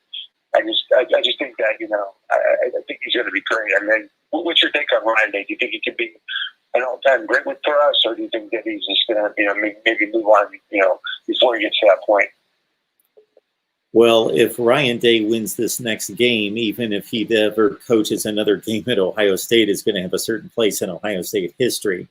I got a different look at Ryan Day following just minutes after the Clemson game last year, because he had always struck me as, in a football sense, an intellectual, an offensive mind, a guy that was very driven and determined and focused, but certainly mild-mannered and more of a calculated type coach. And then I got to see the passion when Ohio State lost that game last year, and how disappointed and passionate and the fire that burned there to get back. And then he carried it through. It's one thing to be mad after a loss. It's another thing to be able to have the presence and the respect and the connection with an entire football team to get them to buy back into, we have to go on this journey together, and we've got to wait a year to get back there. And we've got to go back to lifting weights and running and studying game film and getting better and studying techniques. And we've got to do all these things to get back. And then the pandemic hit, and all the curveballs that threw at Ohio State and everybody else, to be able to rally a team to be tunnel visioned and focused without being paranoid about it, to have that right balance of, we've got to make it our season's goal, but we've got to meet that goal each and every week before we can get to our end goal, is pretty fascinating and pretty impressive if you know anything about leadership and how difficult it is to get everybody on the same page. Because some people back down from those kind of challenges and just figure, this is too hard. This is too hard to, and they still, to make last year's game a motivating factor, but not have it weigh you down, that you're thinking about it too much and lingering on it and what might have been, and feeling sorry for yourself, but using it as motivation and being able to draw that line is, again, impressive. Yeah, when he got, I know you remember, he got COVID, and it was like 3 weeks ago or so. Yeah. And I think, I obviously I watched the press coverage a little bit more in Columbus than you probably get, nationally. But, he was, outside of maybe, heaven forbid, one of his children or his wife getting COVID, I don't think anything could have been a deeper, or his parents or whatever, could have been a deeper blow. I was saying, wow, I thought he was like a Sean McVay. He's a real heavy guy, just like real analytical, almost like, and a accounting teacher at Ohio State. but he's just real, super intellect guy. But you could just see this kind of like this deep feeling for him. So, I think it's a really good take on on Ryan Day. I agree. I mean, I didn't realize that there was like this. He was more Urban Meyer inside than he was letting on. At least for the first, definitely when he was OC, and and even like the first year when he was kind of a wrecking ball to the season. So, but it was really good to see. I mean, I hope he finished the job. I mean, there's a lot of people think that Alabama's the best team you can pay for. I mean, they're great. I watched them dismantle Notre Dame, but I think you're right. I think if he finishes the job, I think that would be one of the better coaching things that Ohio State has seen. Maybe since the Civil War, or Urban Meyer's first national championship, or even maybe even going back to Tressel. I mean, who would have thought that Tressel Ball would have beat that Miami team that was whipping the ball over the yard. So I hope they get the job done, and I know you probably got $1,000. So I'll let you get back to it, Mark. You're doing a great job, man. I love the channel, and like I said, hopefully we get that next week. Appreciate that so much. Have a good night. You too. Bye. All right. Start the call or two to Let's keep the it call rolling will with start 728 on the line. Great to have everyone on here. Mark Rogers TV, the voice of college football. Who's on the line? Hey, brother, this is Hank. Hey, Hank. I just want to tell you I'm a first-time viewer, and I like your show, I like your content. But this is why I want to ask you and your followers. Okay, pick the 4 best teams in college football. Who would you pick right now? 4 best teams you have. Who would you pick? Okay, so just to set this up before I make my selection, I want to let you know, for example, I'm making the differentiation in 2019. At this time last year, what I said was the best teams in college football, the 4 best teams are LSU, Clemson, Ohio State, and Oklahoma earned the playoff spot by having a Big 12 championship with only 1 loss. But that Alabama was the 4th best team. So I had no issue with Oklahoma being selected, but I anticipated them getting drubbed by LSU and said, all right, now listen, let me ask you this question. Yes. Who are you, in your opinion, who are the best 4 teams in college football right now? Not 2018. Sure. Not 2019. Sure. Yeah, right but now. I'm just letting you know the way I think this through.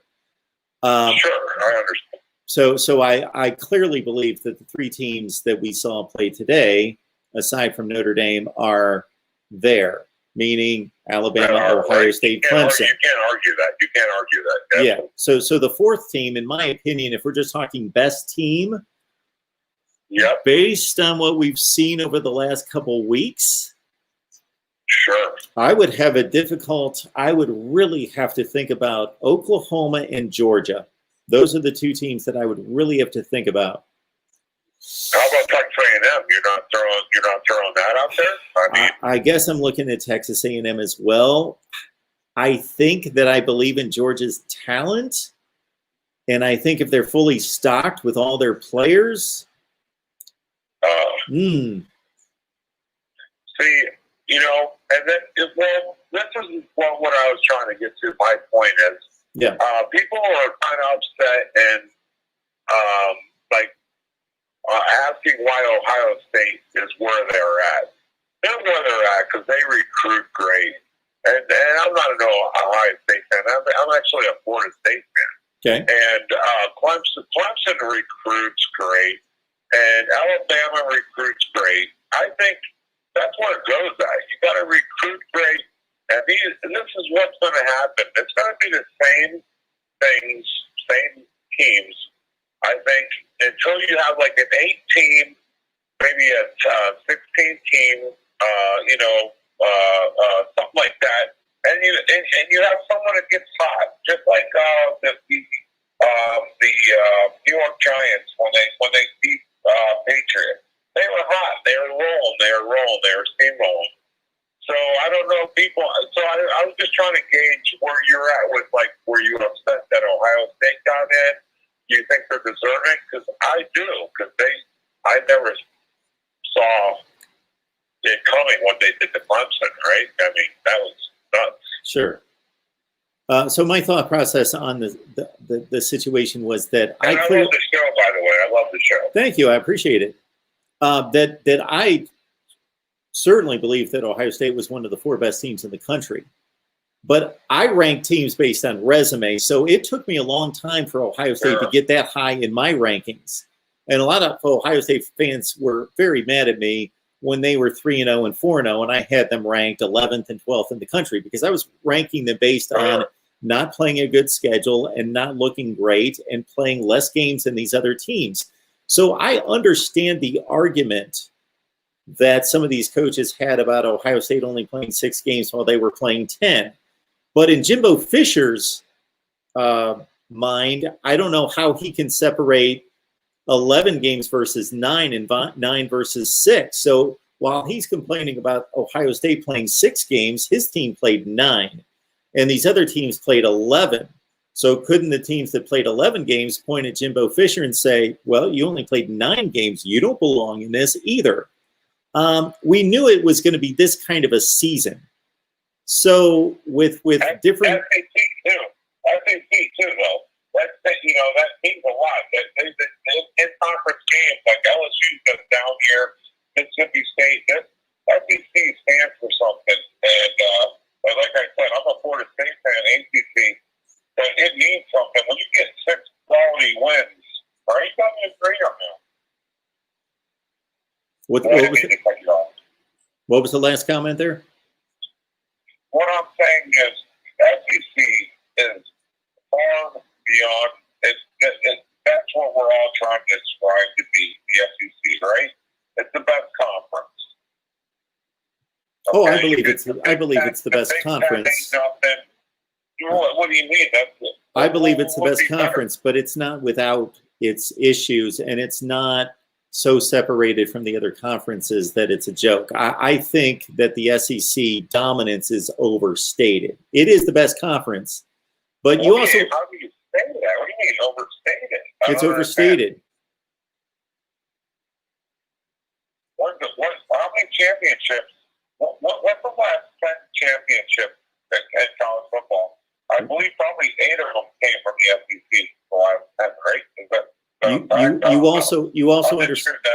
You also understand that the SEC was given the most opportunities to win those championships. You have to be given. You understand we don't have an objective playoff system. We don't have a playoff. We have an invitational. So you have to be invited to play for the championship. You're right on that. You're right. You're 100% right. So what I'm having a hard time comprehending is, what do you think about conferences? You don't think the SEC is the best conference the way you're talking? No, I don't think you were listening to me. I don't think you were listening to me.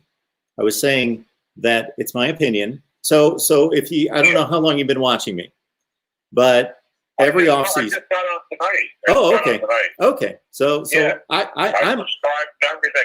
I appreciate that. Everybody gets awesome. Yeah. I appreciate that. So I'm on here every day talking college football. So I'm posting videos like 4 or 5 a day. Like we're doing nothing but talking college football all the time. Right. In the middle of May, we're still talking top 10 quarterbacks, top 10 team. We're ranking everything. So I go through an exercise every offseason where I take the results of all the Power 5 teams and I come up with a metric where I can look at all the results and rank the conferences. That's not an end-all be-all, like this is a perfect system. It's just a one way to look at it. I don't think there's any question over the last 15 to 20 years that the SEC has had the best conference. There's a number of ways to measure it, and the SEC... No, you can't even argue that, first of all. The SEC has been the La Creme of the La Creme.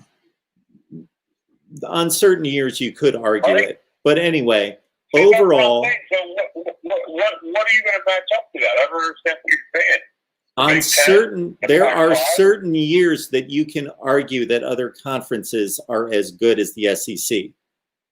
in certain years. This would be Okay, 1 year, well, give me actually. one. Pardon me? Give me one. Well, this Give would be me one. this would be 1 year. You know why? This is a simple argument. Right now? Yes, this is a simple one. I like to hear this. How many non-conference games have been played leading into bowl season? How many non-conference games? Well, we don't know that, but how many? 0. The Okay, SEC so didn't play any what is that? non-conference. The SEC didn't play any non-conference games. The Big Ten didn't play any non-conference games. The Pac-12 played no non-conference games. The Big 12 only played non-conference games against a group of 5. And the ACC only played non-conference games against a group of 5. So nobody played each other. So there is no way to Okay. evaluate any of those conferences until they play each other. Okay? Okay, what do you think the spread is going to be? Ohio State, Alabama. You're asking me to rank an entire conference based on the point spread of one game. I'll tell you what the spread's going to be. It's I gonna don't be care what the Alabama spread's by going to be. 20, by 20. It doesn't We're gonna get matter. Ohio State 20. First of all, you're wrong. The point spread's not going to be 20 points between Ohio State and What is it Alabama. gonna be? First of all, it Well, shouldn't even you matter. know- It's not even relative to this conversation. It's not relevant in any way to this conversation. No, it is a little relevant. You're asking me to compare two complete conferences with 28 teams, and then you're asking me to tell you a point spread of one game between two All right, teams. let me ask you this. If you don't mind me asking, Yes. what team do you support? What team do you support? I'm an Ohio State fan. I knew it. I freaking knew it. So you're telling me. Do you realize, sir, let me just finish. Let me make one statement. And you're not going to know this because you've only watched me for an hour or something. I know. So you're not going to know this. I literally, and you can ask people in the chat, there are people that watch me for a year or 2 years and have absolutely no idea I'm an Ohio State fan. They have no idea. There are actually people that criticize me because they think I'm too hard on Ohio State, and they've called me an Ohio State hater. Because, for example, I'll just give you one example. In 2016, when Ohio State was selected to go to the playoff, I sat here for a week and ranted and raved and said that team should not be selected for the playoff. They didn't win their conference. Penn State beat them head-to-head. They won the Big Ten. Penn State should be in the playoff. So I am not saying that I'm completely unbiased because I think that's impossible. It's impossible not to be biased in some way. But I do my very best to be neutral and to be objective. So, yes, for the last With that being said, you have to know the SEC is the prem of the prem. Okay, I don't think you're listening to me. Against Ohio State, it's not even I don't think you're listening to me. You know what? Like, I'm getting so much hate stuff on your little talk over here. You guys are the best. Darth Vader. Well, anyways, listen, brother, I'm glad I stumbled across your page, and I appreciate you coming on and give me my platform and let me talk and say what I have to say. I appreciate it, brother. I'm going to follow, subscribe. Everybody should put the thumbs up. And let's see what happens. Go Florida State, brother. Good seeing you. I'll talk to you later. Nice talk. I appreciate the phone call. Thank you so much, sir. Well, I hope everybody's being nice to this individual that just called us, that just found us tonight. I didn't have the opportunity. I don't think he heard what I was saying in regards to the SEC is the best conference. I never stated that. I actually said that like 3 or 4 times to him. I don't know that came through. I was making the point that if you go into the 2020 season with no preconception of who the best conference is and just say, let's start playing the games and see who the best conference is, that going into the bowl season, we had 0 results. Do you know what the SEC's record is this season? 500. Do you know what the Big Ten's record this year is going into bowl season? 500. Because all they did was play in a silo against each other. So we had nothing to compare the two conferences. And you could say the same about the Big 12 and the Pac-12 and the ACC. The only slight difference with the Big 12 and the ACC is that they did play some non-conference games against the Sun Belt and against the Citadel and UCF and a few other teams, but no Power 5 conference games. So the point I'm making is that there's nothing to compare the conferences until we started playing some bowl games. Okay. I believe that the SEC is the best conference. I do believe that it's overstated by many, the gap between the SEC and the other conferences, because right now, what do we have to go on? The SEC took its best team, Alabama, and they beat down Notre Dame, a really good team, a top 10 team. Notre Dame is not one of the 4 best teams in the country. Alabama beat down a team that's about the 8th or 9th best team in the country. Okay. We know that Florida took an undermanned team and they got completely annihilated and embarrassed by Oklahoma. We know that Auburn lost to Northwestern by 2 scores, and Auburn was missing substantial players, but also Northwestern was missing a lot of personnel in that game.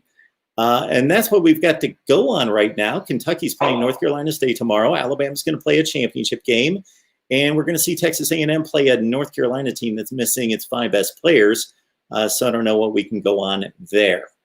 Mark Rogers TV, the voice of college football. Who's on the line? Hey, Mark. Did I just hear you ripping on my team? I said you were like a top 10 team. I said maybe the 8th or 9th best team in the country. It's okay. I think it's obvious we don't have any offense. Anyway, I'm not here to talk about Notre Dame. I really don't care. You know, as a Notre Dame fan, you know this is coming every year. So who cares? What I was really interested in is, can you explain the evolution? I think his first name is Trey Sermon. Yes. Man, okay, when he went into the transfer portal, yep. I knew that even Notre Dame was trying to, get him to come there, but they had 8 running backs, and at the end of the year they have 3, so I don't know what all happened to him. But so this guy winds up at Ohio State, and all the talk is around Master Teague, right? And how his year is going to turn out, this and that, which I'm not for sure what kind of recruit he was coming out of high school. Speaking of Master Teague, but like the last 2 games, it's like Trey Sermon's on fire. I mean, can you explain that? I'm asking you because I don't know. Well, I think that shows us the emotion and adrenaline plays a big factor in all this. So Trey Sermon, to me, was a guy that I thought highly of at Oklahoma. Not as an elite back. I didn't think he was elite, but I thought that he was a top 20 running back in the nation. And he had solid stats at Oklahoma, but sure. Nothing bouncing off the chart. But go ahead, I'm sorry. Absolutely, he did. And most of it was earlier in his career. While later in his career at Oklahoma, his 2nd and 3rd seasons, he had some injury issues, and then they found some other backs because of that. And so then he goes to Ohio State, and actually, I thought that he was going to be the starting running back. And then Master Teague must have looked better in practice and was the starting running back. And I was not that impressed with Master Teague in relief of J.K. Dobbins last year, so I thought this doesn't say a whole lot for Trey Sermon. Trey Sermon got off to a fairly slow start this season, was only getting 8-10 carries per game, something in that range. And then if you look at the games prior to the Big Ten championship game, the 2 or 3 games prior to that, he started to have a lot of success with 12 or 14 carries a game. In that Big Ten championship game, let's understand that he gained over 200 yards before contact. So the offensive line was tremendous in that game, was dominant in that game. I actually think Trey Sermon had a better game tonight. He looked like he was running angrier and more effectively tonight than he did against Northwestern. Just he didn't have the stats. It was madness. It was madness because, and when I say madness, I'm saying, like, he just was, like, unconscious. It's like if a guy is in basketball is draining trays, right? He reminded me of a guy playing basketball draining trays. He just was going for it. Yeah, I think that championship game in the Big Ten just raised his game to some other level. It's almost like when Ian Book, and now it's kind of difficult to say this, but let's take ourselves back about 6 weeks, that people had a certain perception of Ian Book before the first Clemson game. Well, I did too. If you would have asked the average college football fan to describe Ian Book before the first Clemson game, they would say game manager. They'd say he's a good quarterback. Absolutely. And I would say the same thing. I would typically say he's a top 15 to 20 quarterback in the nation, and he's good. He's not elite. He's not dynamic. Then he comes out of that Clemson game, and suddenly people think he's Brett Favre, throwing the ball, doing all sorts of crazy things. Then he's some kind of swashbuckling quarterback who can do everything and run her all over the place, and like he's Pat Mahomes or something. And I think we went a little overboard on that because he did have some magical plays against Clemson, and now we're seeing a little bit. And also North Carolina. And against North Carolina, I'm thinking in the play in particular that he had the crazy kind of backhanded pass against North Carolina.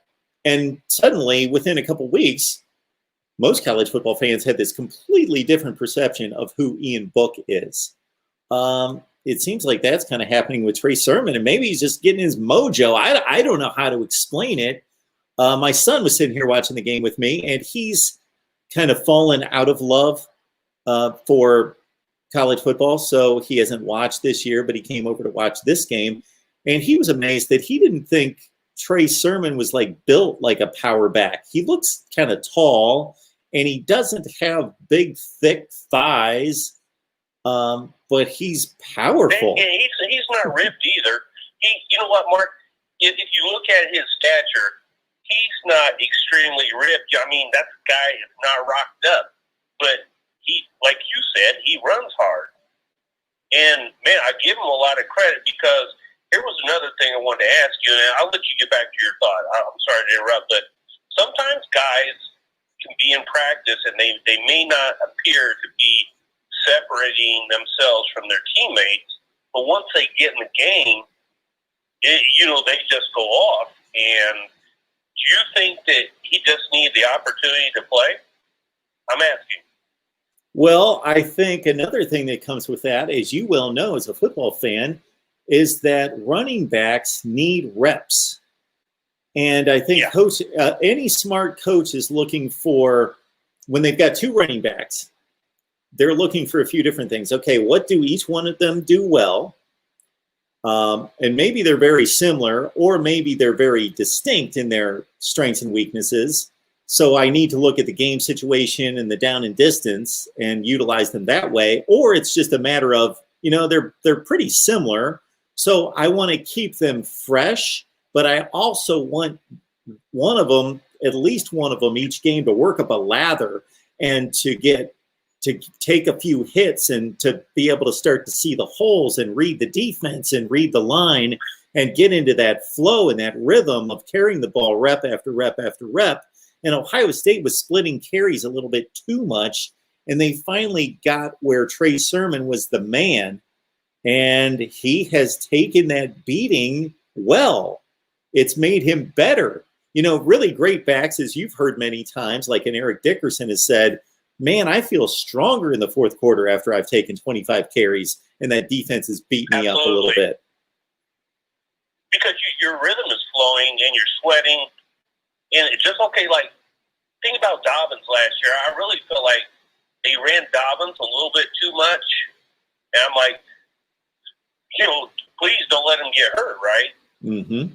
You get somebody else some carries, but that kind of plays into what you just explained, that when a guy's got it going, man, let him keep toting the rock, right? Yeah, I'm with you, though. I had been at that place with J.K. Dobbins a number of times where I thought, they're winning this game like 38-10. Why is he still carrying the ball? Why don't they get somebody else in there? Does he really need another 10 or 12 carries on his wheels? Can't they save him for next week? Do they really need him to be doing this? Absolutely.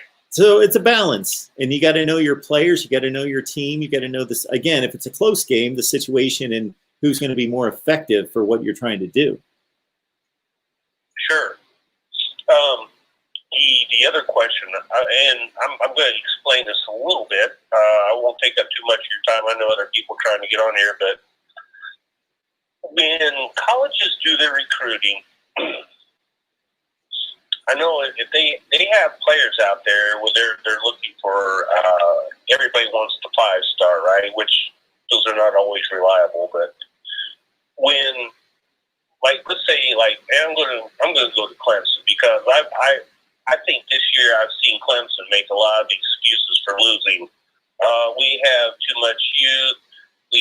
We had guys hurt. Well, you do have an 85-player squad, okay? So you did have a top 5 recruiting class in the last 3 or 4 years. So my question is, did you draft or recruit the players that you really needed, or did you just take everybody that you thought was good? Because, quite honestly, like if you look at the NFL draft, what they do is they rate those draft classes on did they fulfill the need that team had to elevate them to a higher status. And I also think that recruiting should be close to the same way, because I could have like five-star corners, but I could only start 2 at one time. And if I'm playing a nickel or dime package, I can segue those guys in there, but typically, like on a 4-3, a 3-4, or a 4-2-5, you're starting 2 corners. So even if I have a high stud class,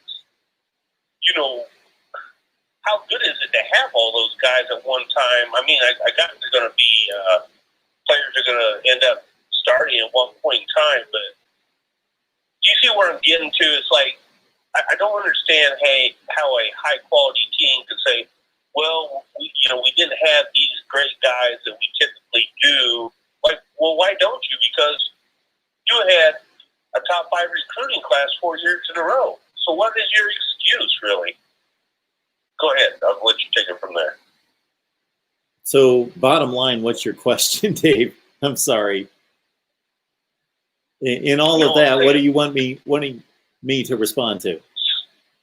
How can you claim that we didn't have the players, or we didn't have this, we didn't have that, when you have great recruits year in and year out? I mean, I'm going to talk about Clemson, Ohio State, Alabama. That right now, all of us know that this is a 3-horse race, right? At this point in time. Sure. So when you come up short on one area of the field, or one position rather, that is, I don't get it. I don't understand how you can say, well, we only lost because of this, we only lost because of that. Like, well, you did have those great recruiting classes. Why are you, partitioning an excuse? We would have been better if this, or we would have been better if that. Like Clemson, claiming when Notre Dame beat them, oh, well, we didn't have our starters. Okay, that's fine. Well, you had your starters today, and your starters didn't show up. Well, they were young, that's why. So, like, how many excuses are you afforded for your team not to perform on the field? That's my question. Well, that seems to be a claim that a lot of coaches go to, is how young their team is. When they talk about having an issue late in the season and maybe their record's not up to expectations, they almost always point to youth. Well, the structure of their roster is their responsibility. They know how they need to balance certain positions in the recruiting and signing of players at each position so that they have sufficient depth and backups at each position, and they know how that's going to cycle through in regards to the youth and the and the distribution of seniors, juniors, sophomores, and freshmen, and redshirts throughout all those classes as well. So the whole excuse of youth, I never really understood, because that head coach, unlike an NFL head coach, is completely responsible for that roster. He signed every player on that roster.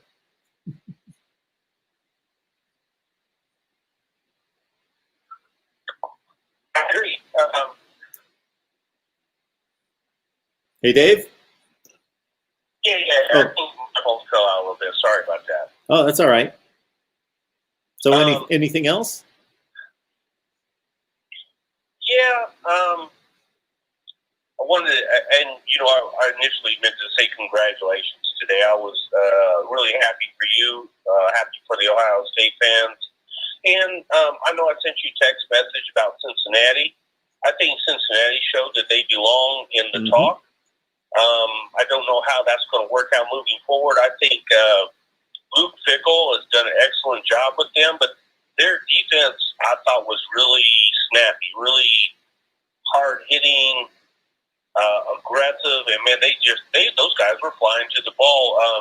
Did you watch the entire game, or what were your thoughts on Cincinnati? So I watched the entire first half, and then Northwestern and Auburn caught my attention, and I was trying to watch both of them at the same time. But I basically, not only watched the game, I got my typical, you guys have become accustomed to this, I got like tons of game notes on Georgia and Cincinnati. Absolutely. I was really impressed with Cincinnati's defense as well. Georgia had more personnel losses. Cincinnati had a really big one on defense, though. Maybe the best cornerback in the conference was missing for Cincinnati. And they also were missing one of the best safeties in the conference, James Wiggins, and also their center and their best running back. So Cincinnati had personnel losses as well.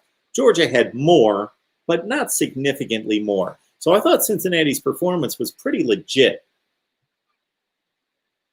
I was really impressed with them, and I think, like, for me, it's refreshing to see a team that really doesn't get a lot of notoriety to perform at a higher level, and I felt like they did that today. The last thing, and you go laugh at this, I am so tired of Brian Kelly and his evasiveness to answer questions on why can you not win the big game. His go-to is, why do we keep going through this narrative? It's like, hey, BK, the reason we keep going through the narrative is because it keeps happening. Man, tell me something about that. And if you want to rip on them, I'll take it, and I'll be happy about it. I think, to a much lesser degree for Brian Kelly, we can compare the deer in the headlights look that he has to such questions. And I saw his response. I know exactly what you're talking about. I saw the same soundbite on ESPN tonight that Jim Harbaugh has in answering the questions, why can't you beat Ohio State? I think Brian I think Brian Kelly is basically, he has analyzed the situation. He's analyzed what these upper echelon teams have done that are in front of him. He's tried to copy that. He's been successful in some areas of the team. They have gotten so much better in terms of strength and conditioning on the defensive side of the ball. He's built elite offensive lines.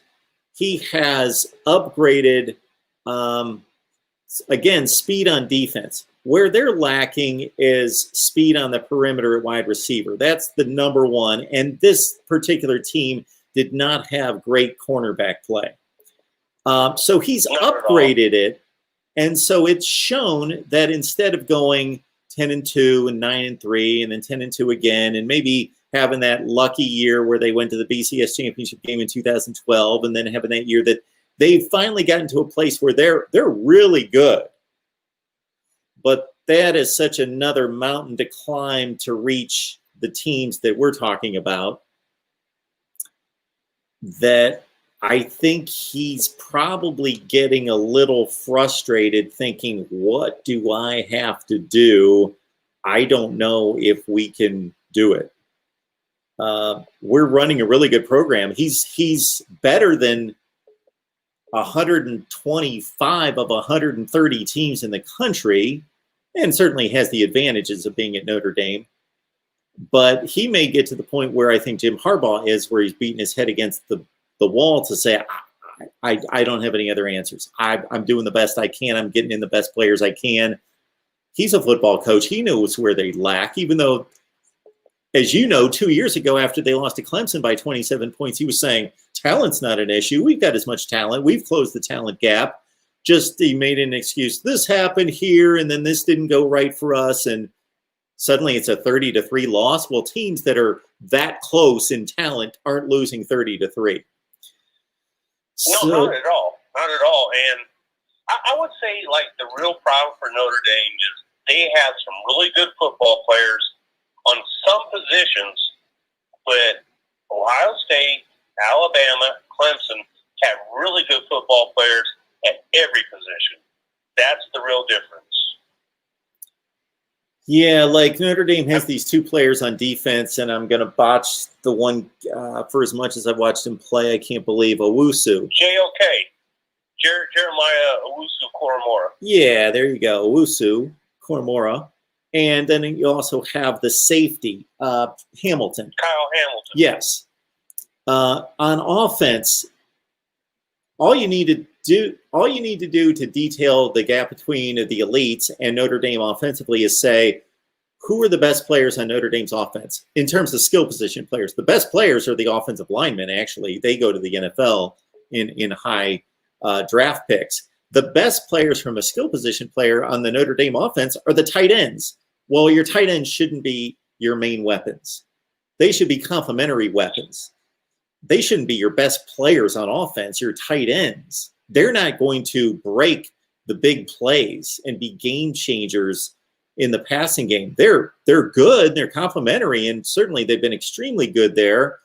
And Mayer and Tremble are tremendous, but they're not going to put up Devontae Smith kind of numbers like, 8 catches for 175 yards. They're going to give you the 4 catches for 72 yards. Well, that's probably a little high. So that tells you a lot right there when your best players are your tight ends on offense. Yeah. And they got Javon McKinley, 88. Sure. But, I watched a segment with Jesse Palmer. And Jesse Palmer showed 5 different plays against Clemson second game. And Ian Book, he was illustrating that guys are open. Ian Book never found them. I mean, I think the game's too fast for him. And, obviously he doesn't throw a lot of interceptions. But he's afraid to make those chancy passes, I think, for failure. And anyway, he's gone. We got a guy named Tyler Buckner, who was a 5-star at one point, and he fell back to a 4-star. But anyway, man, shoulda, woulda, coulda. And that's always going to be the norm, I think, as long as Brian Kelly is there. And I'm not looking for him to get fired. It's okay to be win 10 games in a season, and you don't get to the promised land, but at least you're not getting your face shoveled in every game either. So with all that said, Mark, thank you so much. And I would like to say this to you and everybody in the side chat. Mark, you've been a miracle worker for me in this COVID challenging period of time. I had some dark moments until I was able to find your show, and I finally had something to look forward to. Always look forward to chatting with you, your emails, your text messages, because just by myself. And I found out, like, when I had my heart attack, that the women there in the hospital told me that they had too many people with mental issues stemming from the COVID-19. But you have been a lifesaver for me, and I thank you very much. David, it's always an honor to talk to you, and I appreciate so much your support. And thank you so much for showing up here and finding us, because you've been a godsend. No question about that, sir. Right on, my man. You have a great night. Let somebody get on here. I'm done gurgling, so have a good night, Mark. All right, David. All right. Yeah, there were a number of people calling. I apologize. We're working on the phone system, or we will work on the phone system. I pointed this out a number of times. Yeah, I have bought this baby, a mixer, and I've invested in some other things that I won't throw at you right now. So we're getting there. Got a basically a technical director board that's going to allow me to switch to different sources and improve the graphics. So we're working on things, folks. We'll get there. I just got to carve out a few hours every week to attack this in sales. MarkRogersTV, the voice of college football. Who's on the line? It's Ethan Schaefer. How you doing, Mark? I'm good. What's going on? Man, I've been listening to you for a while, man. So this is pretty cool. Look, I'm an Ohio State fan. I'm telling you what right now. Do you see what I'm seeing, Mark? They play to their competition.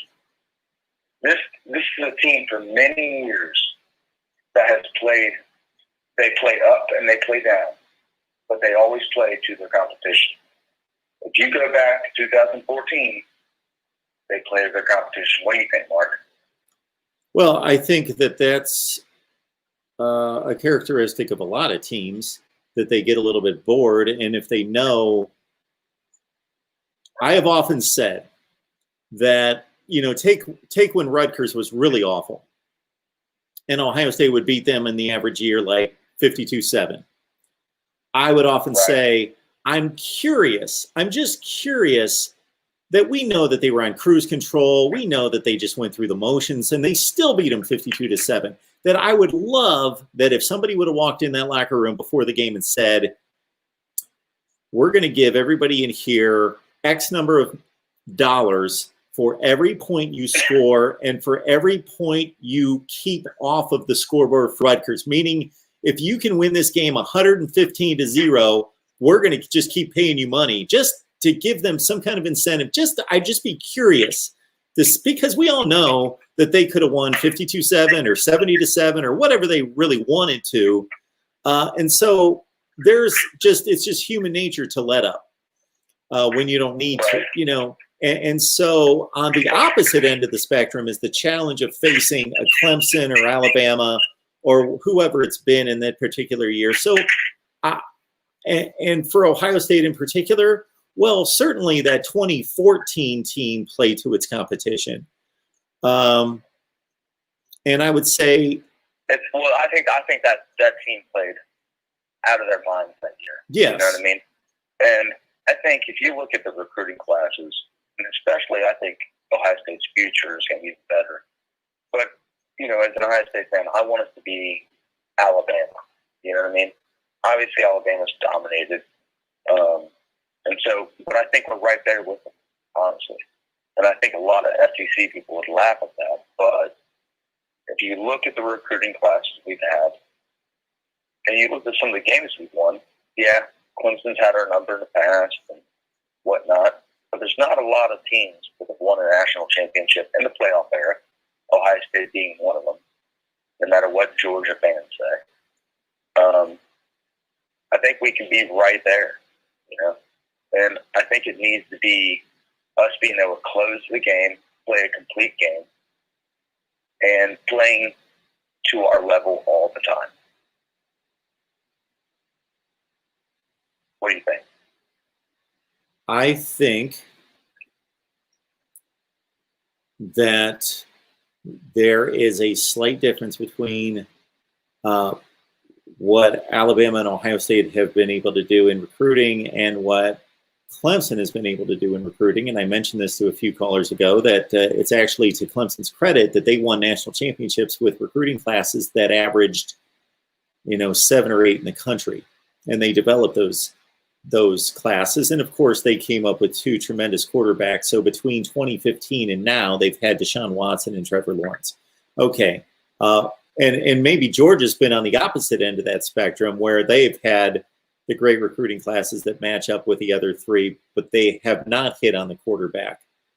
They've allowed him to leave I threw the campus. Georgia out there. I threw the Georgia out there just because Georgia fans just seem to be the worst. Okay, like a lot of SEC teams, they attach, because they're in the SEC, they attach their success to Alabama. You're not Alabama. You haven't won a title for how many years? We don't even know. We can go back decades and decades. Just because you're in the SEC doesn't mean that you're some kind of great team. Quit attaching your Alabama's success to your team. You're not Alabama. A lot of Georgia fans and a lot of these SEC teams, they sound like they're Alabama fans. Alabama's winning a bunch of these titles. Okay? Clemson's won a bunch of these titles. Where are these other SEC teams winning these titles? I don't see them. So the SEC, yeah, you got some good teams, but you're top heavy too, man. You're top heavy too. So well, you need to back off of Ohio State. The conference that has been more top heavy than any has been the ACC. For sure. For sure. Yeah. Big Ten, for sure. So Big Ten's right there. Since Florida State Big Ten fell with off the wagon. Michigan being down, Penn State being terrible. I mean, the Big Ten's top heavy too. Well, since Florida State fell off the wagon, their last good season was 2016. Yeah. They were Clemson's running mate, obviously. And obviously, at some point, they were actually ahead of Clemson, and they switched spots. But Florida State was right there with them until 2016, and that was their last good season. They won an Orange Bowl, finished in the top 10, and then since then, Jimbo Fisher left. They came off the rails. Okay, the ACC has been Clemson, top 3 program in the country, and then just a gap, a chasm of monumental proportions to the Miamis and Virginias and Louisvilles of the world, and Pitt and Virginia Tech, who have been the 30th, 35th, 40th best teams in the country. So the ACC has not had. There's no more Beamer Bowl. There's no more Beamer Bowl. Exactly. It's done. The ACC has not had the equivalent of the Big Ten's Penn State, Wisconsin, Iowa, Michigan, and they've not had the SEC's equivalent of LSU, Texas A&M, Florida, Georgia, whoever. Mark, what I'm trying to tell you, is that I understand LSU won a title, okay, but these SEC fans act like the SEC is the only conference in football, okay, and that's just not the case, man. That's just not the case. I mean, they're talking about Ohio State shouldn't even be in the playoff because they won 6 games. And if you look at national commentary, I mean, they're all over Ohio State. I mean, I feel like they beat Ohio State down all the time. They want to say our conference is garbage and all, but they always are riding the SEC. I mean, they're on the SEC every time. And I get it. The SEC is the best conference in football. But it's not the only. You can't quit acting like the 4th team in the SEC is better than Ohio State. Okay, better than the Big Ten. Like, you're out of your mind. Even the 2nd Big Ten team, and I think we've shown it. I mean, look at the bowl record. Okay, it reflects, man. Look at the bowl record every year. It just reflects. It does reflect, and what you're speaking to, what you're basically speaking to, and I'll probably get into this during you had that caller. I'm sorry, Mark. I don't want to cut you off, but I was listening to you earlier. You had that caller. He was pretty much non-coherent about the SEC. I mean, he was just. You were trying to talk to him. I'm just like, dude, are you not listening to what he's saying? You know what I mean? Go ahead, Mark. Yeah, I was basically trying to point out to him that, number one, if we're just looking at 2020, up until the first time there was a bowl game played between Power 5 teams, we had nothing to rank these teams on against each other in terms of conferences. And I like you're the only person who gives that perspective. is saying, hey, look, we can't match it against this, because if you're saying, hey, this team's better than this, and they haven't played, guess what? You're doing it against other years. You know what I mean? Yeah. And that's just not the case. The SEC. How many people would have said Clemson would have beat Ohio State? And look what happened tonight. You know what I mean? Absolutely.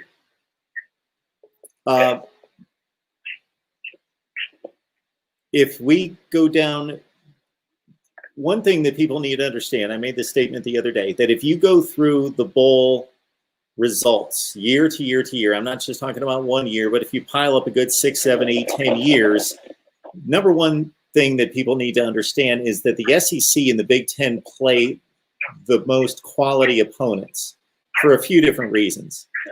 Number one, they get elevated into more what used to be the BCS bowl games and are now the New Year's Six bowl games than any other conference. Those teams get elevated into those games more so than any other conference. So what happens is their lesser teams have to play higher seeded teams in other conferences. I'll just give you one example. Minnesota went 3-6 in the Big Ten a couple years ago. PJ Fleck's first year, they went 3-6 in the Big Ten. They had to play an ACC team, Georgia Tech, that was 5-3 and tied for second place in their division in a bowl game, because there were so many Big Ten teams that got elevated into New Year's Six games that they slotted up so much that a seventh place team in the Big Ten was playing a third place team in the ACC in bowl games. So if you go through all the bowl games, the SEC and the Big Ten play the most ranked teams and the teams with the better records across the board. It's just fact. So they play the most quality competition, number one. So people just can't throw out bowl records and say, well, the Big 12 went 5-3 and the Big 10 only went 4-5. Well, who did they play? And the Big 10 and the SEC are typically playing higher quality teams. For example, the ACC plays a number of matchups against the group of five. Just look at last year's bowl results. Like North Carolina played Temple. Pitt played Eastern Michigan. The Big Ten doesn't play a bunch of group of five teams in bowl games. So you can't just look at bowl records. You got to look at the quality of the opponents. And then to get to your point, yes, the SEC has a better bowl record than the Big Ten, but the Big Ten has been competitive. It's not a blowout. It's not like for every 20 games the SEC and the Big Ten play, the SEC wins 16-4. No. It's 11-9. It's not even close. It's 12-8. It's close. It's close. Yeah, very sure. Absolutely, yeah. It's close. I mean, even our mid-range teams do a good job. You know, Northwestern just pummeled Auburn. But I mean, if you look at the records every year, it's pretty even. Yes. You know what I mean? Last year's a good example. They played 3 bowl games. Minnesota beat Auburn, and that was a close matchup, and it was a good matchup. They were both ranked around 10 to 15 in the country. So Minnesota beat Auburn. I'm trying to think of the SEC win. Anyway, there were 3 games in the SEC won 2, but one of them was 31-30. Tennessee beat Indiana 31-30. And then the SEC won another game. Why am I not coming up with the other game? So anyway, they played 3 close games. Right. And this is typical. It's typical. Can I ask you another question real quick, Sure. Mark? Is that fine? Okay. Absolutely. I would like to know, because I think it's good for college football. Like, I don't want to be a Big Ten homer or something. And I don't want people to think I'm hating on the SEC. I think the SEC is the best conference in football, for sure. Yep. But I think it's good for college football if we got a West Coast team. So was the Pac-12? Yeah. When are we going to get them? I mean, I even forgot about it. Okay? I mean, come on. When are they going to get back into football? I feel like, here's the thing, man. I'm from Cincinnati. I went to the University of Cincinnati. I always root for the Bearcats, but if you're from Ohio, man, you always root for the Buckeyes, And so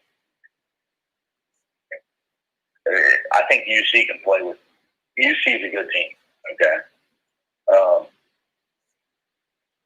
But when are we going to see those Pac-12 teams coming in? And also, do you think UC could ever go to a Power 5 conference? I would love to see that. I'd love to see them join the Big Ten. So I will say before I go into that, I did come up with the other, as I went through the SEC teams. Alabama beat Michigan in a game that the final score looked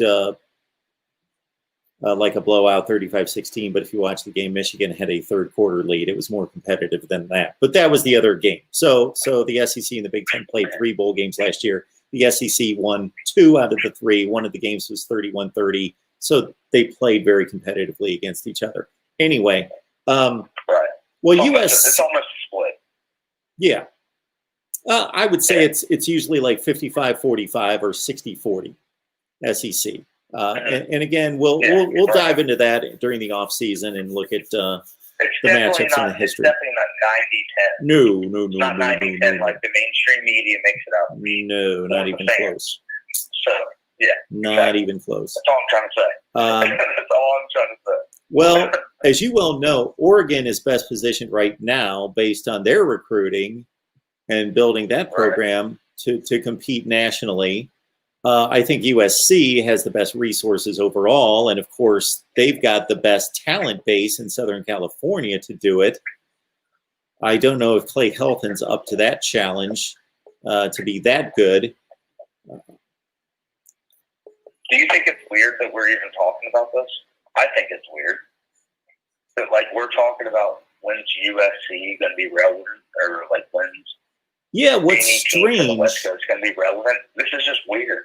I said this to somebody a few weeks ago. Up, it was always like Arizona, even like Arizona State. You know? Absolutely. Like Jake Plummer. Absolutely. You know I said this. It's so strange. Yeah, I said this to a caller a few nights ago, and they couldn't believe it because they were making fun of the Pac-12 as being completely irrelevant. And I said, you know what?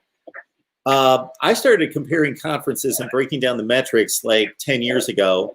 And even as recent as like 2014 or 2015, the Pac-12, I remember one year, only about 5 years ago, they went 13-6 against the other 4 leagues. They were still playing at a high level.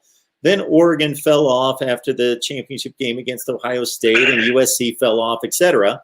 But yeah, to your point, if you go back 20 years, there was no making fun of the Pac-12. Yeah. And you know what? I got a way to fix all this, man, that I haven't heard anybody talk about. So I'm going to share this with you, okay? And if you like it, man, if you like this idea, go ahead and run with it because you got a bigger voice than me. So I don't pay attention to it. I used to work with a guy that followed soccer a lot, right? So like European. I'm not going to like this. I'm not going to like this. Keep going, but I'm not going to like it. But listen to me. I don't follow it at all. But he said in European soccer, like they got their divisions, and then the team that comes in dead last falls out of like Division 1, and the team that was the champion of Division 2 moves up. So they talk about the Power 5, right? So a team like the Pac-12, they should have fallen out, and the group like the Conference USA should have moved in. So what you're doing all the time is if you're just putting up the 5 best conferences, what you're saying is all conferences have a chance, but you have to sustain success for a while, or you have to be bad for a while. Do you understand what I'm saying? Okay, so you're going to look at a period of time. You're not going to do this based on one season, correct? No, this is based over like 5 years. Okay. That makes more sense. Yeah, based over 5 years. All right. So you can see the success of a program. So, like, if Cincinnati, right, they just went undefeated, great. What if Cincinnati goes undefeated 4 more seasons, and the Pac-12 just looks the same way they are? Well, what about this? What if the Pac-12 falls out of the Group of 5 and the All-American Conference moves in? Do you understand what I'm saying? I understand completely what you're saying. So you're not going to do this with individual programs. You're going to do this with complete conferences. Yeah. Yeah. So you look at conference. So if your conference sucks completely, your whole conference just moves out. And so I guess the only way that you could do that is basing it off of, it would be multiple metrics, right? So you would have to do it with non-conference wins, bowl wins, and you'd have to do it with championships or college football appearances. I mean, it's going to favor the Big Five as they are right now. But over time, the cream will rise to the top. You see what I'm saying? It might take 30, 40 years. But the best teams and the best conferences will rise to the top. And then you're breeding competition. You see what I'm saying? I think it'd be good. I think it'd be good for football. Okay. Because you wouldn't be seeing teams like when Florida. Did you see Florida the other day? They lost their entire. What did they do? Lose their entire 4 receivers because they're going to the pros. Yes. In a bowl game. Look, I don't care if you're not in the playoffs, man. And that's the bad thing. And that's what all these people are saying. Yeah, but who's going to be able to control that? Who's going to be able to control that? Because even though Florida has a stake in trying to win games, those receivers don't care. They want to go to the NFL. So Florida's got no control over. You're going to have to change. You're going to have to. Well, exactly, Mark. You're going to have to change your culture. You're going to have to change the culture of your team. I mean, there's a big difference. Not every team lost their entire receiving corps. Florida did. So what's that tell you? I don't know. I think if we went from team to team, just about every team had 4, 5, 8 opt-outs. I was surprised to see Northwestern had as many as they did. And Auburn. Was it that much? Well, they had a number of guys who. I didn't know that. So the Northwestern, most of those guys, by Florida, man. to be accurate, Northwestern, most of theirs were going into the transfer portal. So they skipped the game. One of their best wide receivers, their 2 leading rushers, and their best defensive back. And they still won by that much? Yeah. Well, Auburn, their best running back, one of their best wide receivers. Auburn's got a list of guys. I wrote all these guys down. Auburn had 5 guys, and their leading rusher, one of their leading receivers. Because of COVID, I just assume when they say all these guys are out, I just assume it's COVID. You know well, what I mean? they had a list on ESPN, and they designated who was medical and who was not. So besides the Auburn running back, Tank Bigsby, the rest of them were opt-outs. Okay. Wow. That's a you know what? That's a real bad problem we got in college football. Sure. I mean, I don't know, man. I'd like to see this playoff extended, but I wouldn't want it any more. Look, I don't really like the NFL. The NFL's, it's okay. Yeah. When you're from Cincinnati, man, you can't really get behind an NFL team. It's pretty rough, man. So, sure. I hear you. You know what I mean? So it's like I don't want college football to be the NFL. You know, I've never looked at a season. I've never said, hey, I think the 5th best team could beat number 1. I've never said that. You know what I mean? So that was my argument for expanding college football. But if you're going to expand it, do it to 6 or 8 teams. And I think the 6 is the best. You do the Power 5 conference champions, and then you do the best group of 5. And you just play it out. So we got a big issue with that, unfortunately. Here it is. I don't like 6. I don't know if you've heard me explain this. We've got a serious issue with 6. The issue is we have to have bye weeks, and bye weeks make no sense. None. Oh, okay. Is that what it is? Well, here's the deal. Here's the deal with the bye weeks. What's the number that you can agree with more than 4? 8. 5? 8. 8? Is that your thing? 8? Yeah. And how do you pick 8? I don't want to. But here's the thing, Mark. I want hard. I don't want a committee. I don't Absolutely. want Condoleezza Rice. Absolutely. I don't want Condoleezza Rice Absolutely. talking about who's going to play football, man. Absolutely. I want numbers and metrics. Absolutely. No people. Absolutely. Okay. I'm right there with you. Explain how it works. Okay. Well, I'm going to be right on board. You're going to kill my video project, but we're going to work on this during the off season. But here's the basic thought process.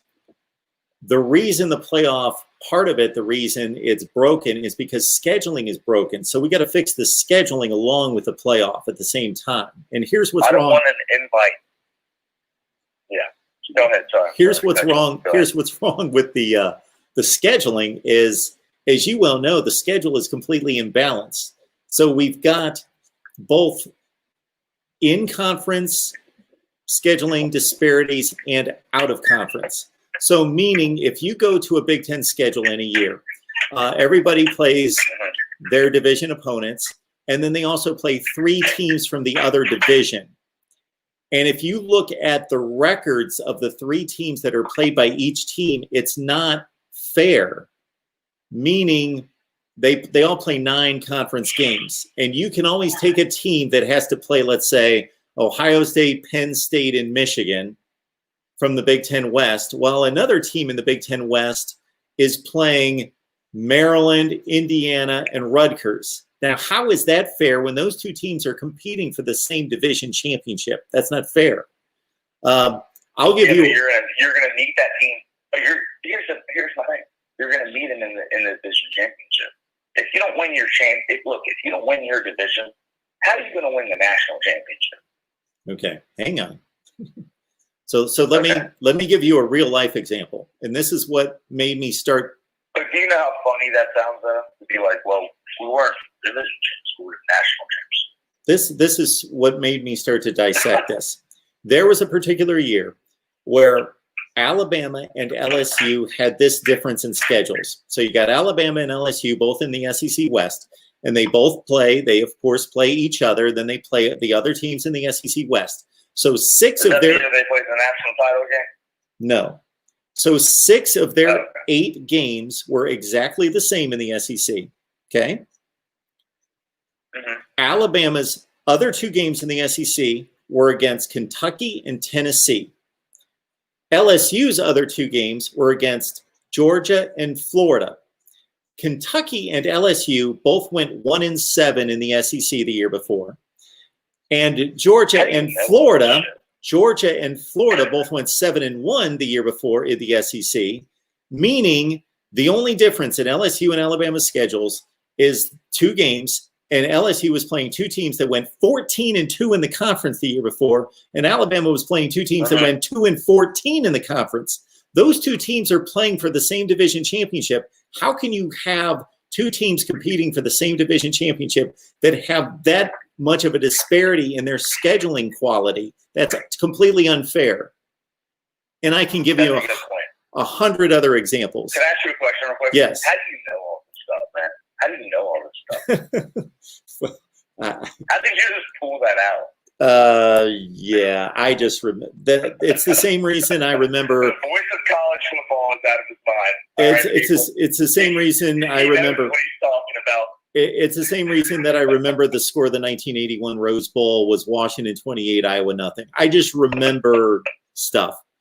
Dude, do you remember that Ohio State, Arizona State Rose Bowl? Yeah, 20-17. Yeah, 20-17. David Boston, Joe Germain. Yeah, absolutely. Yeah, Joe Germain. Man, that was a good game. So Demetrius Stanley had a 75-yard touchdown catch in that game. So anyway, I'm not going to go through all the scheduling. Just believe me, I've fixed the scheduling, and maybe we can get into this at another time. All right, Mark. Well, I'm going to let you go, man. Appreciate what you're doing, man. Love your show. Appreciate it. Listen to you all the time, man. Thanks for the call. Thanks a lot, buddy. Have a good one. Talk to you later. Appreciate it. See you later. All right, we're going to keep this baby going, I guess. We're at 2.5 hours, 2:38. MarkRogersTV, the voice of college football. Who's on the line? Good Lord. Who's this? Dylan. Dylan, Hey, how's it going? how's it going? I'm Just good. wondering, I'm a Big Ten fan, big Ohio State fan. I've been following your show for a couple of years. Want to give you mad respect for that. Appreciate Love your that. knowledge on the game. Thank you.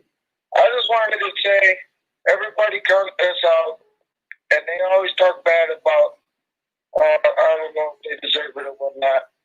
I think we proved it today, but yeah, see how good we did during the season, and that most of the time we were missing most of our players during the season. Sure. And today we got our full team together, and we played a great team. Clemson got a lot of respect for them. Really wanted this revenge. I think we played a full game, great game.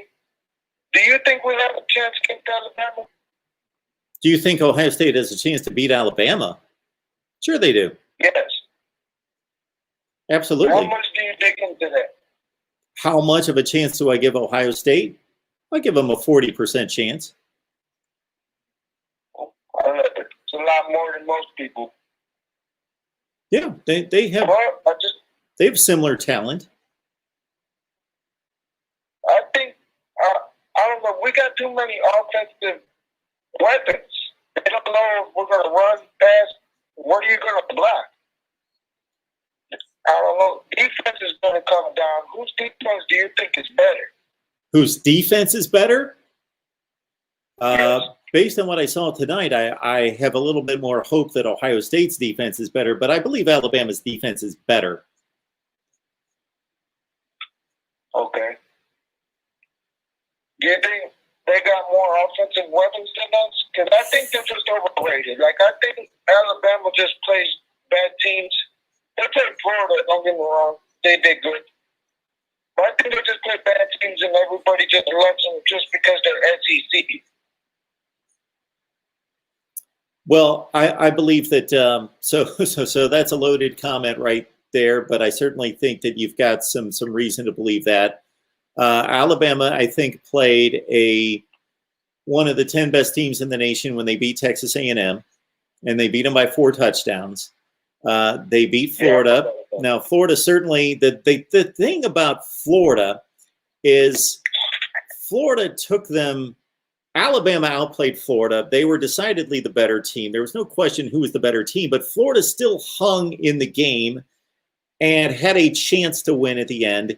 And that was after Florida's defense made all sorts of defensive gaffes in the first half. They repeatedly jumped off sides and had pre-snap penalties that gave Alabama first downs or gave them shorter third down conversions. Plus, Florida mismanaged the clock at the end of the first half that cost them a touchdown. They should have been able to kill the clock score, but they gave Alabama the ball back at the end of the first half, and they did poor clock management at the end of that game. I believe that Ohio State's got a better coaching staff based on what I've seen than Florida. I would think that Ohio State could take a page from what Ole Miss and Florida did in scoring a ton of points against Alabama. Okay. Plus, they've got a better running game than either one of those teams. And he just emerged, but I think they should have been running them all year, no matter what. I don't really like Master T. Trey Sermon was good at Oklahoma. He came in great. They should have had him started at the beginning of the year. Thank you for taking my call. I love the show, love your knowledge, and I'll stay tuned. Appreciate that, sir. Have a good night. You too.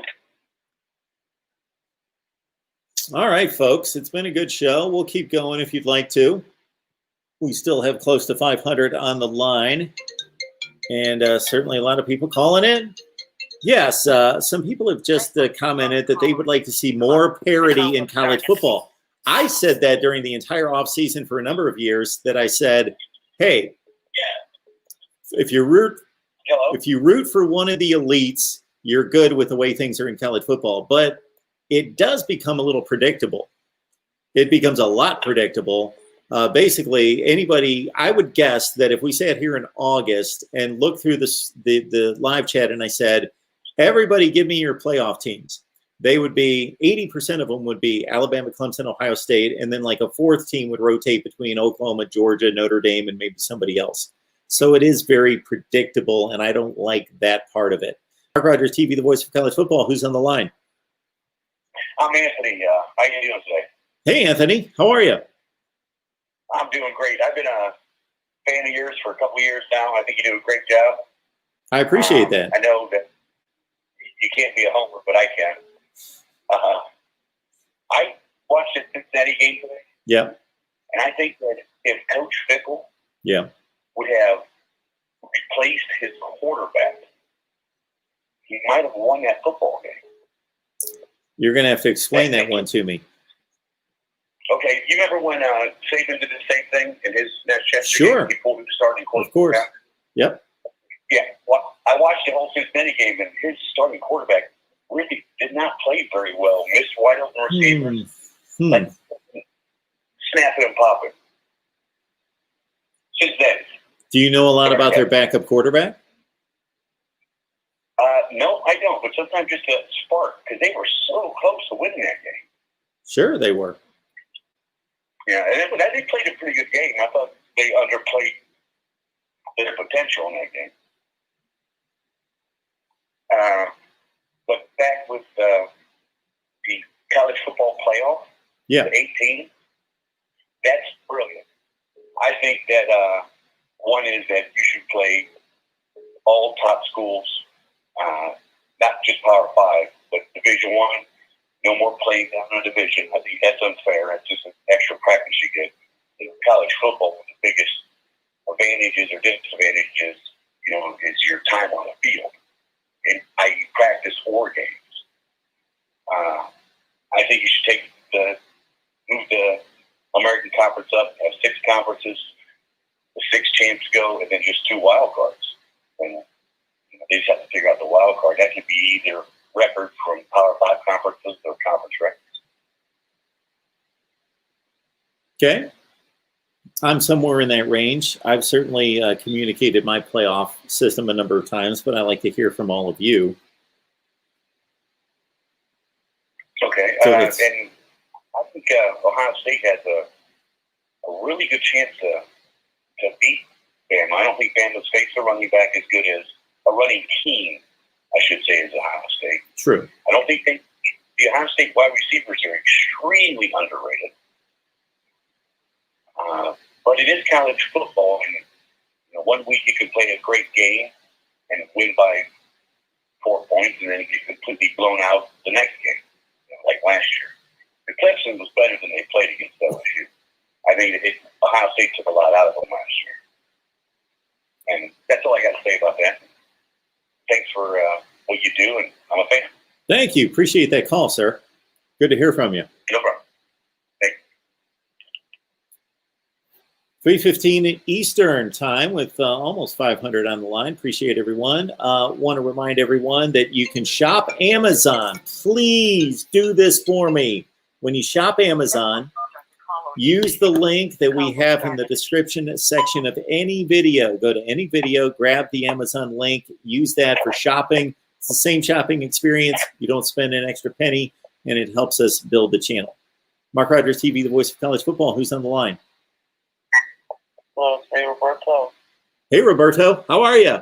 You're feeling good, I bet. All right. Thank you. I expect to actually destroy the secondary. I know we had to use tight ends because we never used them for a while, but I didn't expect them to be wide open. And they actually burned their whole, Olave and Pierre Wilson actually torching up their secondary. I'm kind of honestly questioning what's going on with Venables' defense in that game. Yeah, it was an eye-opener. There's no question about that. But it all starts up front, and Ohio State's run blocking was dominant. Very dominant. Like, reason I was like kind of last year not happy with that whole clocking with 10 minutes left is because like we know we had Venables like defense on the heels going up tempo. That was like the way we could beat that Clemson team last year, despite no matter injury or not. And for some reason decided to run down the clock up 2 points. This time we decided to actually keep the pedal to the gas. We actually got some good 2 deep balls, or a couple of deep balls out there. We missed Fields missed over Olave, but I think that was mostly on Olave going slowing down his route because I don't know what he was doing. He was fading towards the sideline. All he had to do was just keep running straight. He just burned their entire secondary. I mean, whose secondary looked worse? Ours, or in this game, Clemson in this game? I thought Clemson's secondary looked much worse than Ohio State's in this game. Yeah,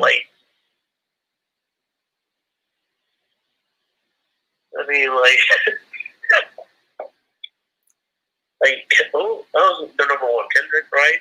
Yeah. Last name? Darian Kendrick. Yep. Yeah, terrible up there. And one last thing.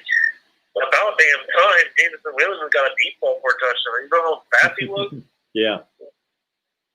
You know, for as great as those touchdown throws were to Olave and then the one to Jameson Williams, they were a tad underthrown. That's how wide open those guys were and how much they burned the defense.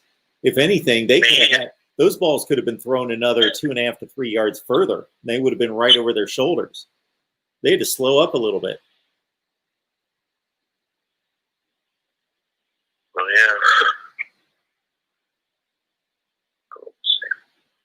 yeah. Anything else tonight? Well, not really much. I think we have a very, very good chance against Bama. I mean, we just destroyed a talented secondary. Well, I don't know if they looked good for Clemson. And Bama coming off like a shootout against Florida.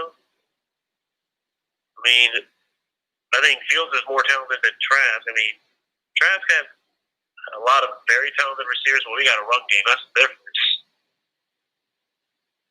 And against Najee Harris, just look at the history between us against going up against great backs. Maybe a little spoiler alert. They don't do well against the D-line of Ohio State. I'm talking Melvin Gordon, T.J. Yeldon, Eric Henry. What else? Jonathan Taylor, ETN. The only exception I would make to that is that Derrick Henry had an opportunity to have a great game in that Sugar Bowl. They just didn't feed him the ball. They should have probably fed him the ball. I think he had 12 carries for 75 yards. If anybody wants to look that up, 2015 Sugar Bowl, it was something like that, 12 for 78. He had a nice game. I don't know. They're just maybe trying to.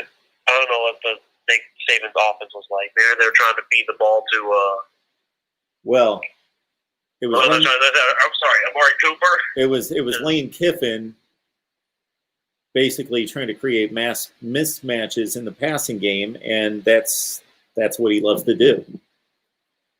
Yeah, well, that didn't go well. Of course, 3 interceptions. Well, 2 interceptions. The third one was Hail Mary. Yeah. Absolutely. It almost, what was it? Trey Service performers almost looked like Elliott-esque. Except, I don't know, Elliott had a huge touchdown run and would beat them with speed and bump into the holes. Server looked like he refused to go down. And for once, I think Fields was looking at dump offs because, the question of, in the last drive, he had, before he threw that interception, he had, dump offs open. And so he looked through the dump offs, and again about the Clemson secondary. They were not covering him at all.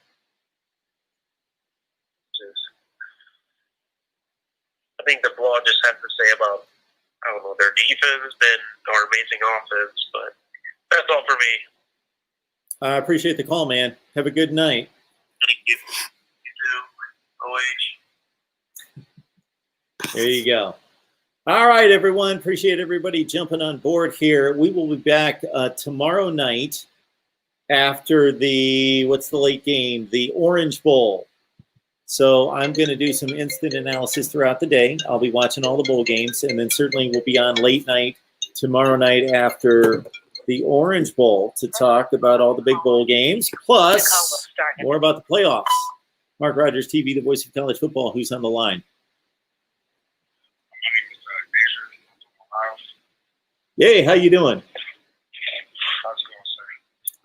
I am doing well. I didn't quite catch your name. And is there any way that you can crank up the volume or maybe clear it up? It's just very difficult to hear you. All right, it's better now. There we go. That's better. Okay, that's my fault. So what's on your mind? So, man, tonight was it was a good thing to finally see our team actually show up and play, how they were supposed to play all year. And, I think it made it even better that we were doubted by everybody to truly show that, it's Ohio against the world. Yeah, it was impressive. Right, like, at first I think somebody had a comment in your comment section. They were like, Ohio State fans are surprised. I'm not surprised that we won. I'm surprised at the dominance. But then again, sometimes, focus isn't there. And I thought it was kind of funny that Dabo Swinney had made a statement saying like, well, it wasn't fair for teams to play a full schedule and not get in. But it wasn't fair that we wasn't allowed to play a full schedule. It ain't like Ohio State chose to play 6 games,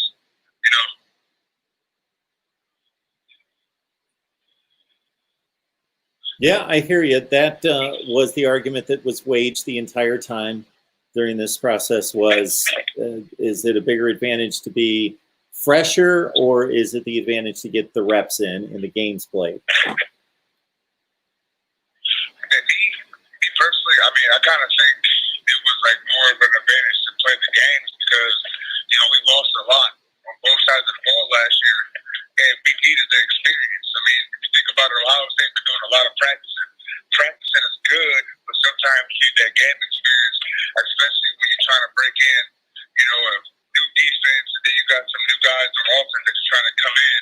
So I feel like playing the games actually, gave Clemson and everybody else the advantage over Ohio State. I get it, less chance of getting injured, but in this crazy year that we had in 2020, anything could happen. And I felt like, to me, honestly, I feel like, people just hate on Ohio State for no reason.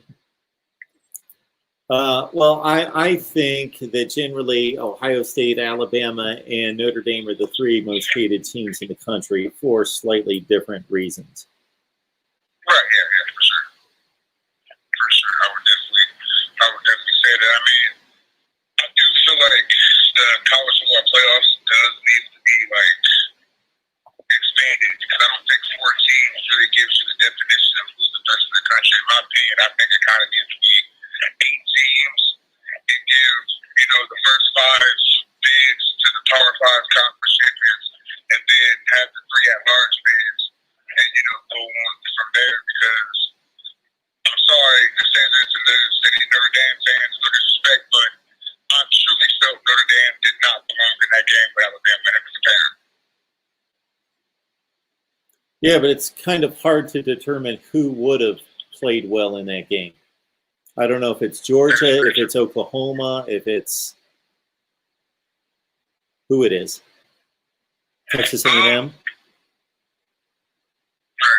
my opinion, I kind of feel like it should have been Oklahoma. Because if they're going to stay with the whole adage of, well, you got to win your conference. I guess it's kind of hard to say that when Ohio State did not win the conference. And I told all my friends and everybody that was around me,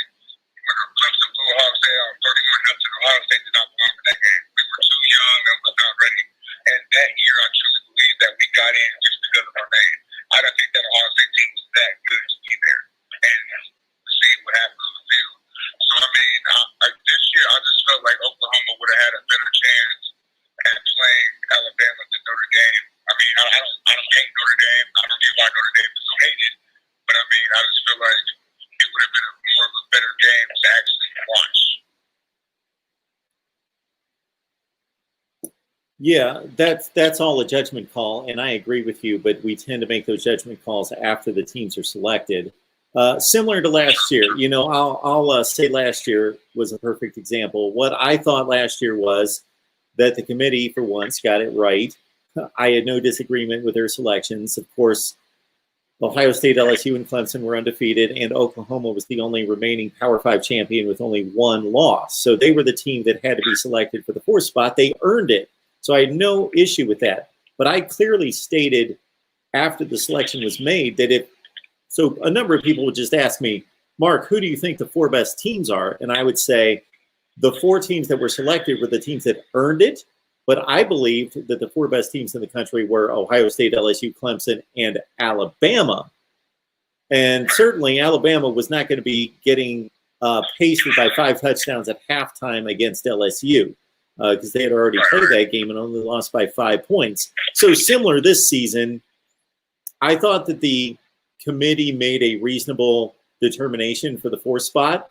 That's the team I would have selected, but I certainly think Texas A&M had an argument, and I think that Cincinnati and Oklahoma had an argument as well. And now we can only guess based on what we saw with Alabama and Notre Dame, whether Oklahoma or, Georgia showed that they can play with Alabama for a full game up until about 10 minutes left, but they have no right to have been selected. They lost 2 games. They didn't win a division. They just had no right to be selected. Yeah, I definitely agree with you on that. Like, all the points you made a lot of sense. I guess, honestly, I think this year, in a way, kind of helps the committee if they're smart enough. And I know that the NCAA is all about making money. And I feel like if they're expanded, everybody kind of gets what they want. The NCAA can make more money if they, please. Fans get to see more football, and then the little teams got a chance to prove themselves because, ain't no telling how Alabama and Cincinnati would have went. It could have been a blowout. It would have been like, well, Notre Dame should have got it, which I definitely understand with the points that she made. It's just like, I don't know. This year was a weird year. And I felt like they kind of made a right decision.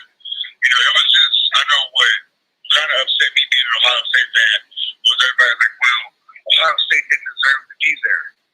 I don't see anybody other than Alabama being able to give Clemson a game like Ohio State gave them tonight. Sure. Well, I understand the criticism that they only played 6 games and these other teams played 11. I understand that, but the committee clearly stated at the beginning that they were going to take the lack of games into consideration, but there was no threshold. There was no requirement. They were just going to judge and evaluate all the teams. And that's what they did.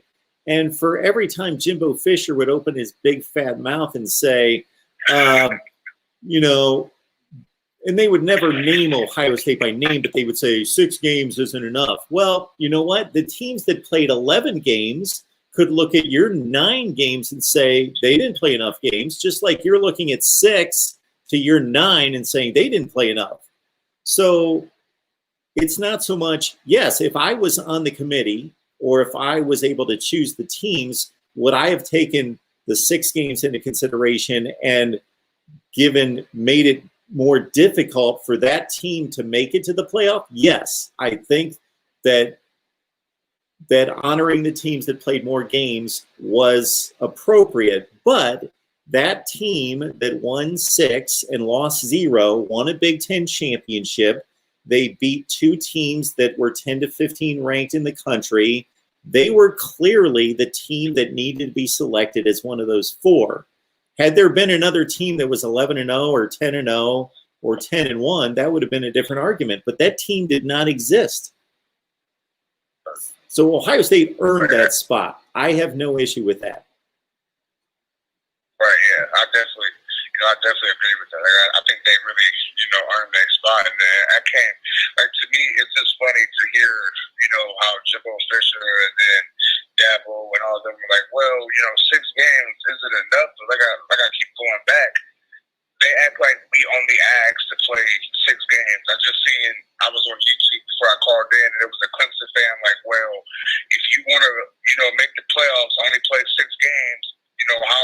it's actually up to something. And I'm like, man, we didn't ask to play 6 games. Ohio State, I believe, or it was Ohio State, Indiana, I think, and it was one more team that wanted to start when everybody else started. And unfortunately, that was out of our control. That wasn't, we couldn't control that. That was Big Ten's decision to go ahead and play, later in the year, which it almost came back to bite us in the butt. But, I'm glad it didn't. Fortunately, it did not. But, I mean, it's just, if the shoe was on the other foot and they felt like they had a roster like us, I wonder how they would feel. And I think, I never heard of this, but I feel like the committee looks at rosters as well. We're like, well, if they got a lot of future NFL prospects on their team, I want to see them go at it instead of us, a team who may not have, a lot of prospects. And then it sucks because college football, if you look at the NFL, the March Madness tournaments, they add a lot more teams into the playoffs. The college football committee is only just trying to select the 4 best teams, and you're not always going to get it right. So, I used to be part of the regular press corps a long, long time ago and go to all these news conferences. But I wanted just somebody one time when Dabo and Jimbo Fisher and Nick Saban were going off on teams that had only played 6 games. I just wanted time. I wanted somebody to respond and show some ability to think and ask a follow-up question, which for me would have been, okay, Dabo, put yourself in their spot. If your team was 6-0, had beaten 2 ranked teams, which is actually the same number of teams that his team beat that were ranked, and your team was 6-0 and won a conference championship, you're telling me that you wouldn't argue that your team deserved and earned a playoff spot? Are you trying to tell me that seriously? We seriously don't think Jimbo Fisher, Nick Saban, or Dabo Swinney, if their team was 6-0 and won a conference championship, wouldn't be saying, well, obviously, yeah, we deserve to be in the playoffs too. Of course they would.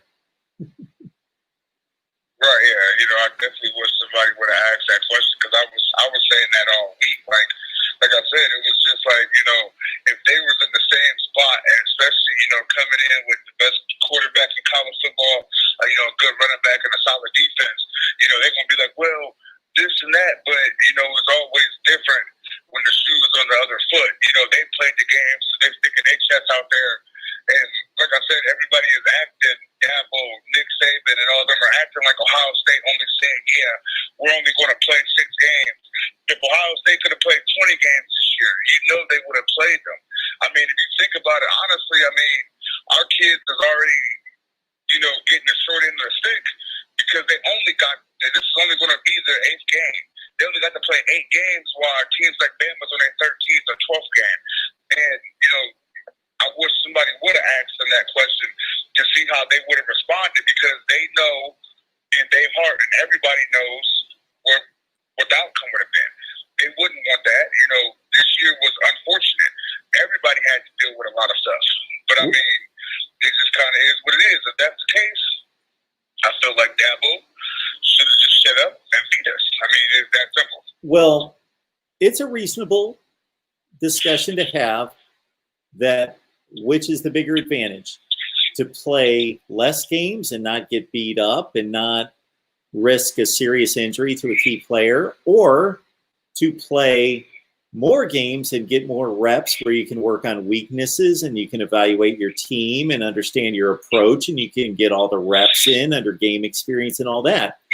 And from Urban Meyer to Jerry DiNardo to, I could name off another 5 or 6 former coaches that all said, yeah, there are advantages to both, but we would rather have the reps of going out and playing the games to be prepared for this game. Most of them were saying it was a disadvantage for Ohio State to not have played enough games to work out the kinks and the weaknesses and evaluate their personnel and their best options to form a game plan to try to win. That was actually a disadvantage.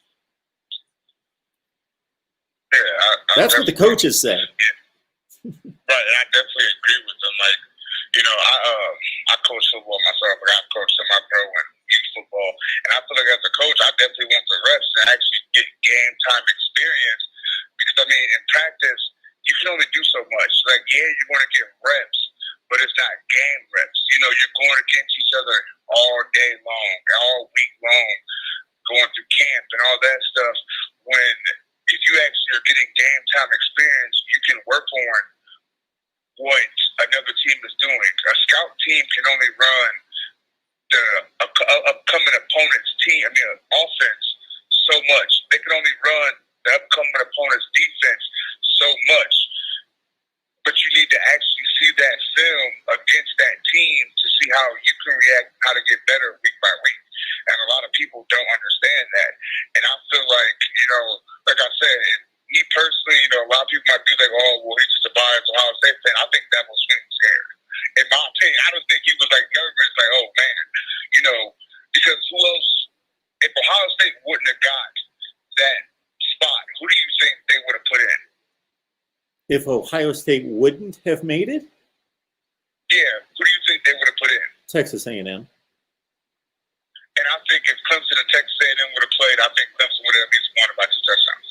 And I feel like that's what Dabo was probably thinking, like, well, we got a better chance. Or I heard some people say if Ohio State wouldn't have made it, they would have had to play Notre Dame again. That's an easy ticket to the championship for Clemson. I feel that way. I mean, I'm not saying everybody else got to feel that way, but I just feel like he was trying to look out like, man, I don't want to play them now. Is he going to come out and say that on national television with all the social media in today's days? Absolutely not. But I mean, I feel like that played a little bit of a part into it. Sure.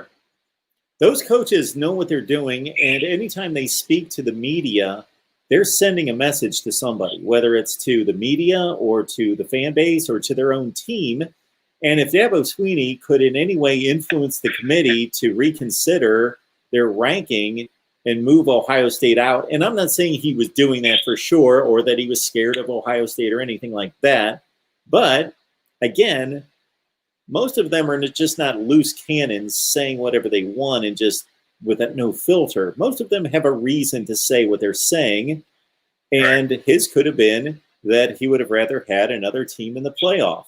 And if he can influence a committee in a certain way, why not? Right, yeah. I definitely, like you said, that is 100% correct. And I mean, you know, as a coach,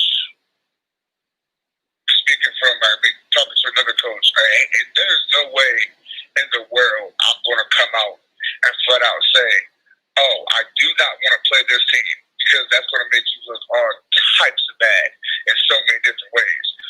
But in the back of your mind, I mean, everybody can say that they want the hardest road to get something, but everybody does not want that. If they can get an easier way to go to something, they're going to do it. Most people will. Actually, I think 99% of everybody will. But like you said, there's different motives coming from everybody of like, well, if I can avoid this team, you know, I can get this. But I mean, I'm glad that it worked out the way it did, and hopefully he learned from it. And I mean, I kind of got to respect him. When they asked him in his press conference, they said, will you regret that? He said, no, not at all. I'll stand by it. Okay, you stand by it, you can stand at home. You know, it's that simple. And he tried to make the excuse like, well, I don't think that was bulletin board material. Absolutely it was. I mean, yes, you know, Ohio State had the score from last year, 29-23, on the board for, you know, all this time. But when you make comments like that, you're going to disrespect somebody. And I'm pretty sure, guarantee you that you're going to get that team's best. Absolutely. All right, sir. I appreciate the call. You have a good night. Absolutely. Have a good night. All right. We've been on the line for 3 hours and 15 minutes. I think we're going to call it a show, and would love to have everybody back tomorrow. Please keep in mind that our channel thrives and survives and keeps going and can be built out based on your individual contributions. And also, it would be fabulous. We got 439 on the line. Who knows? We had on our last video call-in show, we had a lot less than this. We had about 500 at the most on the line, and we actually are closing in on 10,000 views on the video, so we should do better than that. just want to let people know that if you have contact with somebody who owns a business, or you own a business and you believe that you could benefit from reaching 10,000 people in a video, we would love to have you as a sponsor. So please contact me if you have any contact with a potential sponsor. Contact me at MarkRogersTV at Gmail. MarkRogersTV at Gmail. And also, we appreciate and we are able to, again, succeed here on our channel based on your individual contributions. So I want to say a thank you again to Don't Kill Me, I'm Just a Vibe, Go G, Ohio State's O-line bully ball, Morning Flowers, and What's Up Games. Thank you so much for the contributions in the super chat. It was great to have everybody on the line. Great night of college football, of course. Historic for Ohio State and Alabama as they will meet in a national championship game. All right. We'll be back tomorrow night late. I will be on top of all the bowl games. Please watch the videos. And if you have not subscribed to the channel, check out the videos, check out the live streams. You've been here. You know what we're all about, talking college football every day. Bama Sports Collectibles. BAM Sports Collectibles. I've been talking for 3.5 hours, so excuse me. Please contact me at MarkRogersTV at Gmail. It's easy to remember, MarkRogersTV at Gmail. So that would be tremendous. BAM Sports Collectibles. Thank you for that. It sounds like, you know, when you marry a sponsor with a platform, you know, this seems to be obvious. This seems to be a perfect place to sell like sports apparel, sports gear, or sports collectibles for sure, because these people are all crazy about sports and college football in particular. MarkRogersTV, the voice of college football. Who's on the line? My name's Dylan Ryder. Hey, what's going on? I just had a question on when do you think BYU would have an opening shot at the national championship? When who will? BYU. BYU. Wow, that's a great question. Under the current format, never. And I don't like to be disparaging in saying that. I'm not being sarcastic in any way. But we need to understand that the highest ranking a group of 5 has received is number 8. That would be Cincinnati and UCF. And they rolled through their season undefeated. Now, BYU, as you well know, I assume you're a BYU fan. Yeah. Correct? So you guys always schedule the oddest schedule in the country. And I say that because I used to rank the schedules, and I still love to do that each off season. As you well know, you seem to pack the beginning of your schedule in September and early October with just a murderer's row of Pac-12 teams in particular, but also Power 5 teams. And then as the Power 5 teams go into their individual conference schedules, then it's difficult for you to find teams to play. So you're playing a lot of Utah State and whomever else from the Mountain West and San Diego State, whoever you can find to finish out your schedule. So you've got a scheduling disadvantage, number one. You also don't have the 13th data point of a conference championship game. So it's very difficult for you guys. And also understand that, with all due respect, the season that you put together this year was based on just slapping together a schedule at the last minute, and it was obviously a lot weaker than your typical schedule. And BYU is typically going in the 8-5 range because they're typically playing a much more difficult schedule. But if you can go undefeated against your schedule, much like Notre Dame did 2 years ago against its schedule, pull up your next year's schedule. Do you know what that is? I got to assume that you're playing probably in 12 games, you're probably playing 6 or 7 Power 5s, and then the rest are decent group of 5 teams. So if you can go undefeated, you're going to get strong consideration. Okay. Or some consideration. I won't say strong consideration. And then you have to hope. Yeah, I'd say some too. Yeah, you have to hope that there are Power 5 champions, maybe with 2 losses, and it's just, all the stars align in the right way for you to get consideration. Right. Okay. All right. Anything else? Yeah. No, that answers my question. Cool. Appreciate the call, sir. Have a good one. Thank you. You too. Bye. All right. We're pushing 4 o'clock in the morning again. We had one person here that was interested in sponsoring. So hopefully, right there, BAM Sports Collectibles. Again, hit me up at MarkRogersTV@gmail. All right. The folks aren't letting me go to bed. All right. Mark Rogers TV, the voice of college football. Who's on the line? Hey, say this for the cause. Yes, sir. What's up? So I just had a couple of questions. Well, one point was about Alabama and just injuries in general. I think could affect the championship game, where they're already missing Waddle, and then Devontae Smith got a little dinged up. Looked like he hit his tailbone, Sure. and that could be bruised. And so is he going to be at 100%? And if their receivers aren't going to be 100%, I think that's a complete game changer for this game, because Ohio State has that really good stout defensive line that they showed, can just dominate Clemson, who normally has a decent O-line at least. And, the big question is, can their DBs hold up? And if you don't have all those top-rated guys, I mean, Alabama, they'll still have some receivers, but if you don't have a 1,500-yard guy, well, that's a big deal, Yeah, so, well, for one thing, obviously, Jalen Waddle's a tremendous talent, but he has been missing for weeks and weeks and weeks since the Tennessee game. So they've adjusted to that. Yeah, and then the other thing is, about injuries too, is that sometimes when you lose multiple guys at one position, you can lose a Waddle who's really just stretching the field, but when you lose a Waddle and then a Smith, you're losing your top two guys. Well, Smith can make up for a lot of that, production that Waddle was putting out.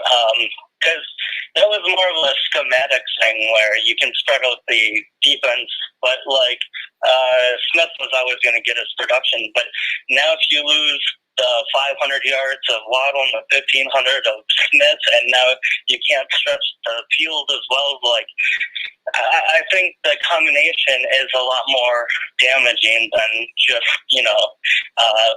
if you lost Smith without losing Waddle as well, then you could just take your deep shot. So I think losing both is really, really tough. And then the other thing is about special teams. I didn't hear you talk much about it, and I don't watch that much special teams, but it seems like Alabama's a type of high risk special teams where they'll return some they shouldn't, and then if you can get some big hits, maybe they fumble it, and but then they can get a big return for a touchdown. So how do you see the special teams on both sides? And when LSU would upset Alabama, they would do it on fake punts and stuff.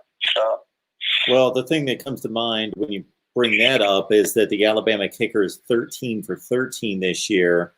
And what's interesting about Ohio State's 49 points tonight was obviously that 7 times 7. They did nothing but score touchdowns. Ohio State has been very shaky on field goals this year. Ohio State almost muffed a DeMario McCall, didn't cover up a kickoff and almost made a crucial mistake there. I guess I haven't seen anything. I've seen Alabama probably play 5 to 6 times this year and seen Ohio State play just about all their games. I haven't seen anything outstanding or, more importantly, anything that is a huge gaping weakness out of their coverage units that would allow anyone to take advantage of anything. But in particular, again, what comes to mind is Ohio State's been shaky. I don't have the numbers at the top of my head, but shaky kicking field goals, and Alabama's perfect. Mm-hmm. Field goal kicking definitely, Alabama, and usually punting. Alabama usually has excellent punters too. I don't know. This guy looks like he's pretty good too. It's just He is.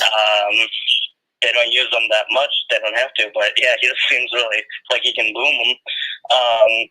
Then I don't know. So I guess turnovers are always a big deal. So I'm going to be watching special teams a lot. On the return game, we'll see what happens.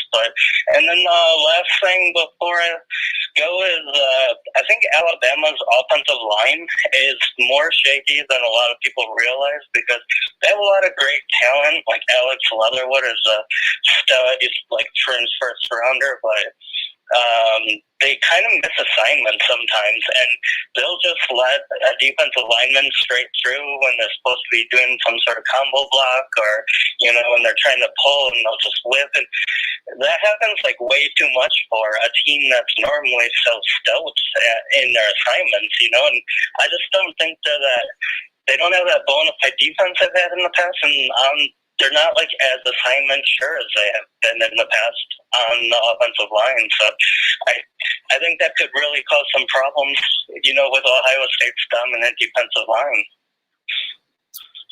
I got you. Good stuff there, sir. Anything else? Nope, that's it. I'll let you go. Have a good one. Appreciate it. Want to remind everyone that we're on Patreon. Only costs you 16 cents a day, $5 a month on Patreon. We've got my predictions. We also have an insider look at Mark Rogers TV, the voice of college football. We've got exclusive live streams and watch parties per request, all on Patreon. And I got to say that most of the people there on Patreon are very nice just to say, Mark, you do enough on YouTube. You're cranking out content constantly. We just want to say thank you. So here's the $5 on Patreon per month. That's awesome.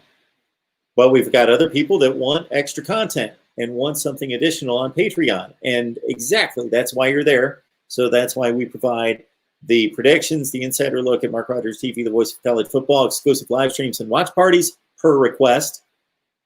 And then also Steve Merrill from Pro Sports Info comes on. And then I'm constantly asking these guys on Patreon, what else would you like to see? Is there anything else I can do that would make the experience better for you? So join us on Patreon. That would be exceptional. We got to build out that revenue stream. For people that are finding us for the first time, we're here. We've been here for, I can't believe it, 10 years, but we are growing rapidly now.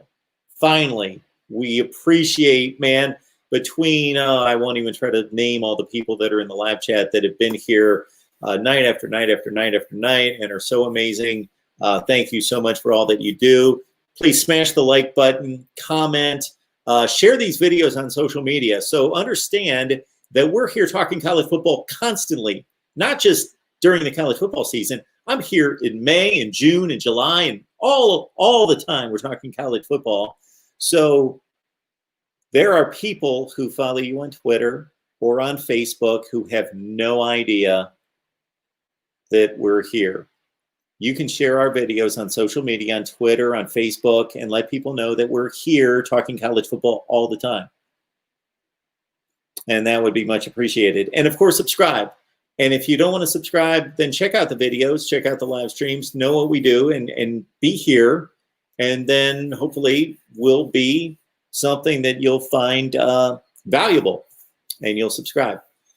It's my analysis here at the channel. So if you don't agree with me, also understand that we deliver on a daily basis analysis from tons of people. Look at the videos. We crank out more college football videos than you can imagine. Not just analysis from me. We bring on writers from 247 Sports and Rivals and SB Nation, all the major platforms. We bring them on right here at Mark Rogers TV, the voice of college football. So, man, just in the last couple of days, look at the videos. We've covered Indiana and Ole Miss and Alabama and Ohio State, Notre Dame and Michigan. And oh my goodness, USC and Oregon and Texas A&M and LSU and Georgia and Miami. And listen to this, folks. If you've got a favorite team, we probably have a team-specific channel for you there. Texas, Oregon, USC, Ohio State, Nebraska, Michigan, Miami, Clemson, the SEC, Michigan, I said, okay, Notre Dame. So just go to the Voice of College Football and fill in the team name that I just named, and you can find us there. Full disclosure, going to be completely honest and transparent here. I'm not trying to fool anybody. You're not going to find any different content there. But if you just want to lock in on Clemson, then you get all the Clemson stuff right there. Or just want to lock in on Nebraska, you get all the Nebraska footage there. And in addition to that, once we reach 1,000 subscribers, like we've got on our Miami channel, we've got like 4,500 subscribers. I do supply unique content there that's just unique to being on the Miami channel. So we'll continue to do that for every channel that reaches 1,000 subscribers. So please help us get to 1,000 subscribers on many of those channels. We need it. We need to push through to 1,000 subscribers to monetize on those platforms. And again, join us on Patreon as well. Just go to Patreon, search Mark Rogers TV, or you can grab the link in the description section of any of the videos that says Patreon. Boom, the link's right there. Anything else in the live chat? Appreciate everybody being here. We had a record night tonight. I'm going to go online and see what we tapped out at, but I think we topped out at about 870, 880, something like that.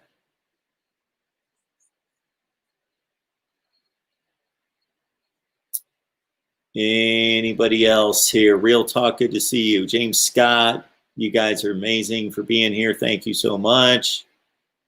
Man, I see so many names in here I've never seen before, and I would love to give you all the typical greeting that I give. So I'll do one just to give you the sample here. So Fred Fredericks, I don't know that I've ever seen. I apologize if I've not recognized your name in the live chat before, but here's the big welcome. It's Fred Fredericks. Welcome to Mark Rogers TV, the voice of college football. Would love to know how long you've been watching and who you root for.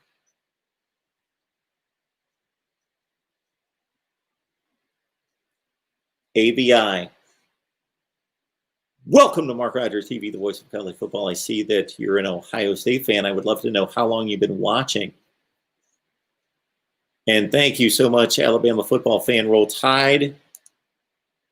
Always, always encouraging people to hit the like button. I don't know why YouTube makes it such a big deal to hit the like button, but it does. They want to see that people like what they're watching. So they want to see comments and they want to see engagement, meaning likes. And so if you've got a video with 10,000 views and it's only got 100 likes versus a 10,000 view video that's got 1,000 likes, they're going to take the 1,000 like video and they're going to push it out there. And one of the keys to success on YouTube is to get your videos in the suggested video section. So when you're on YouTube, what do? You look at the videos on the side, right? You look at the videos on the side and you tend to go to those videos. What is going to be key to success here is to get our videos in the suggested videos column. So again, if you like any of those teams I just mentioned, just put in the search bar on YouTube, Voice of College Football, Ohio State, Voice of College Football, Nebraska, whatever. And you will find our other channels there. Cheryl, you're amazing for being here. You can check out at any time, believe me. Thank you so much for being a moderator. All right, I think at 3 hours and 33 minutes, we have certainly not set a record for that because I've been on here for over 4 hours. And man, next college football season, now that we're near the end of this college football season, I've always wanted to do this leading into the next college football to do a 24-hour marathon. But I've got about 9 months to get my head examined before trying to do that. All right, everyone, it was great to see everybody here. For those of you who are new, I hope that you check out the videos and you subscribe. And we have a great time here talking college football every day. See you tomorrow night after the Orange Bowl.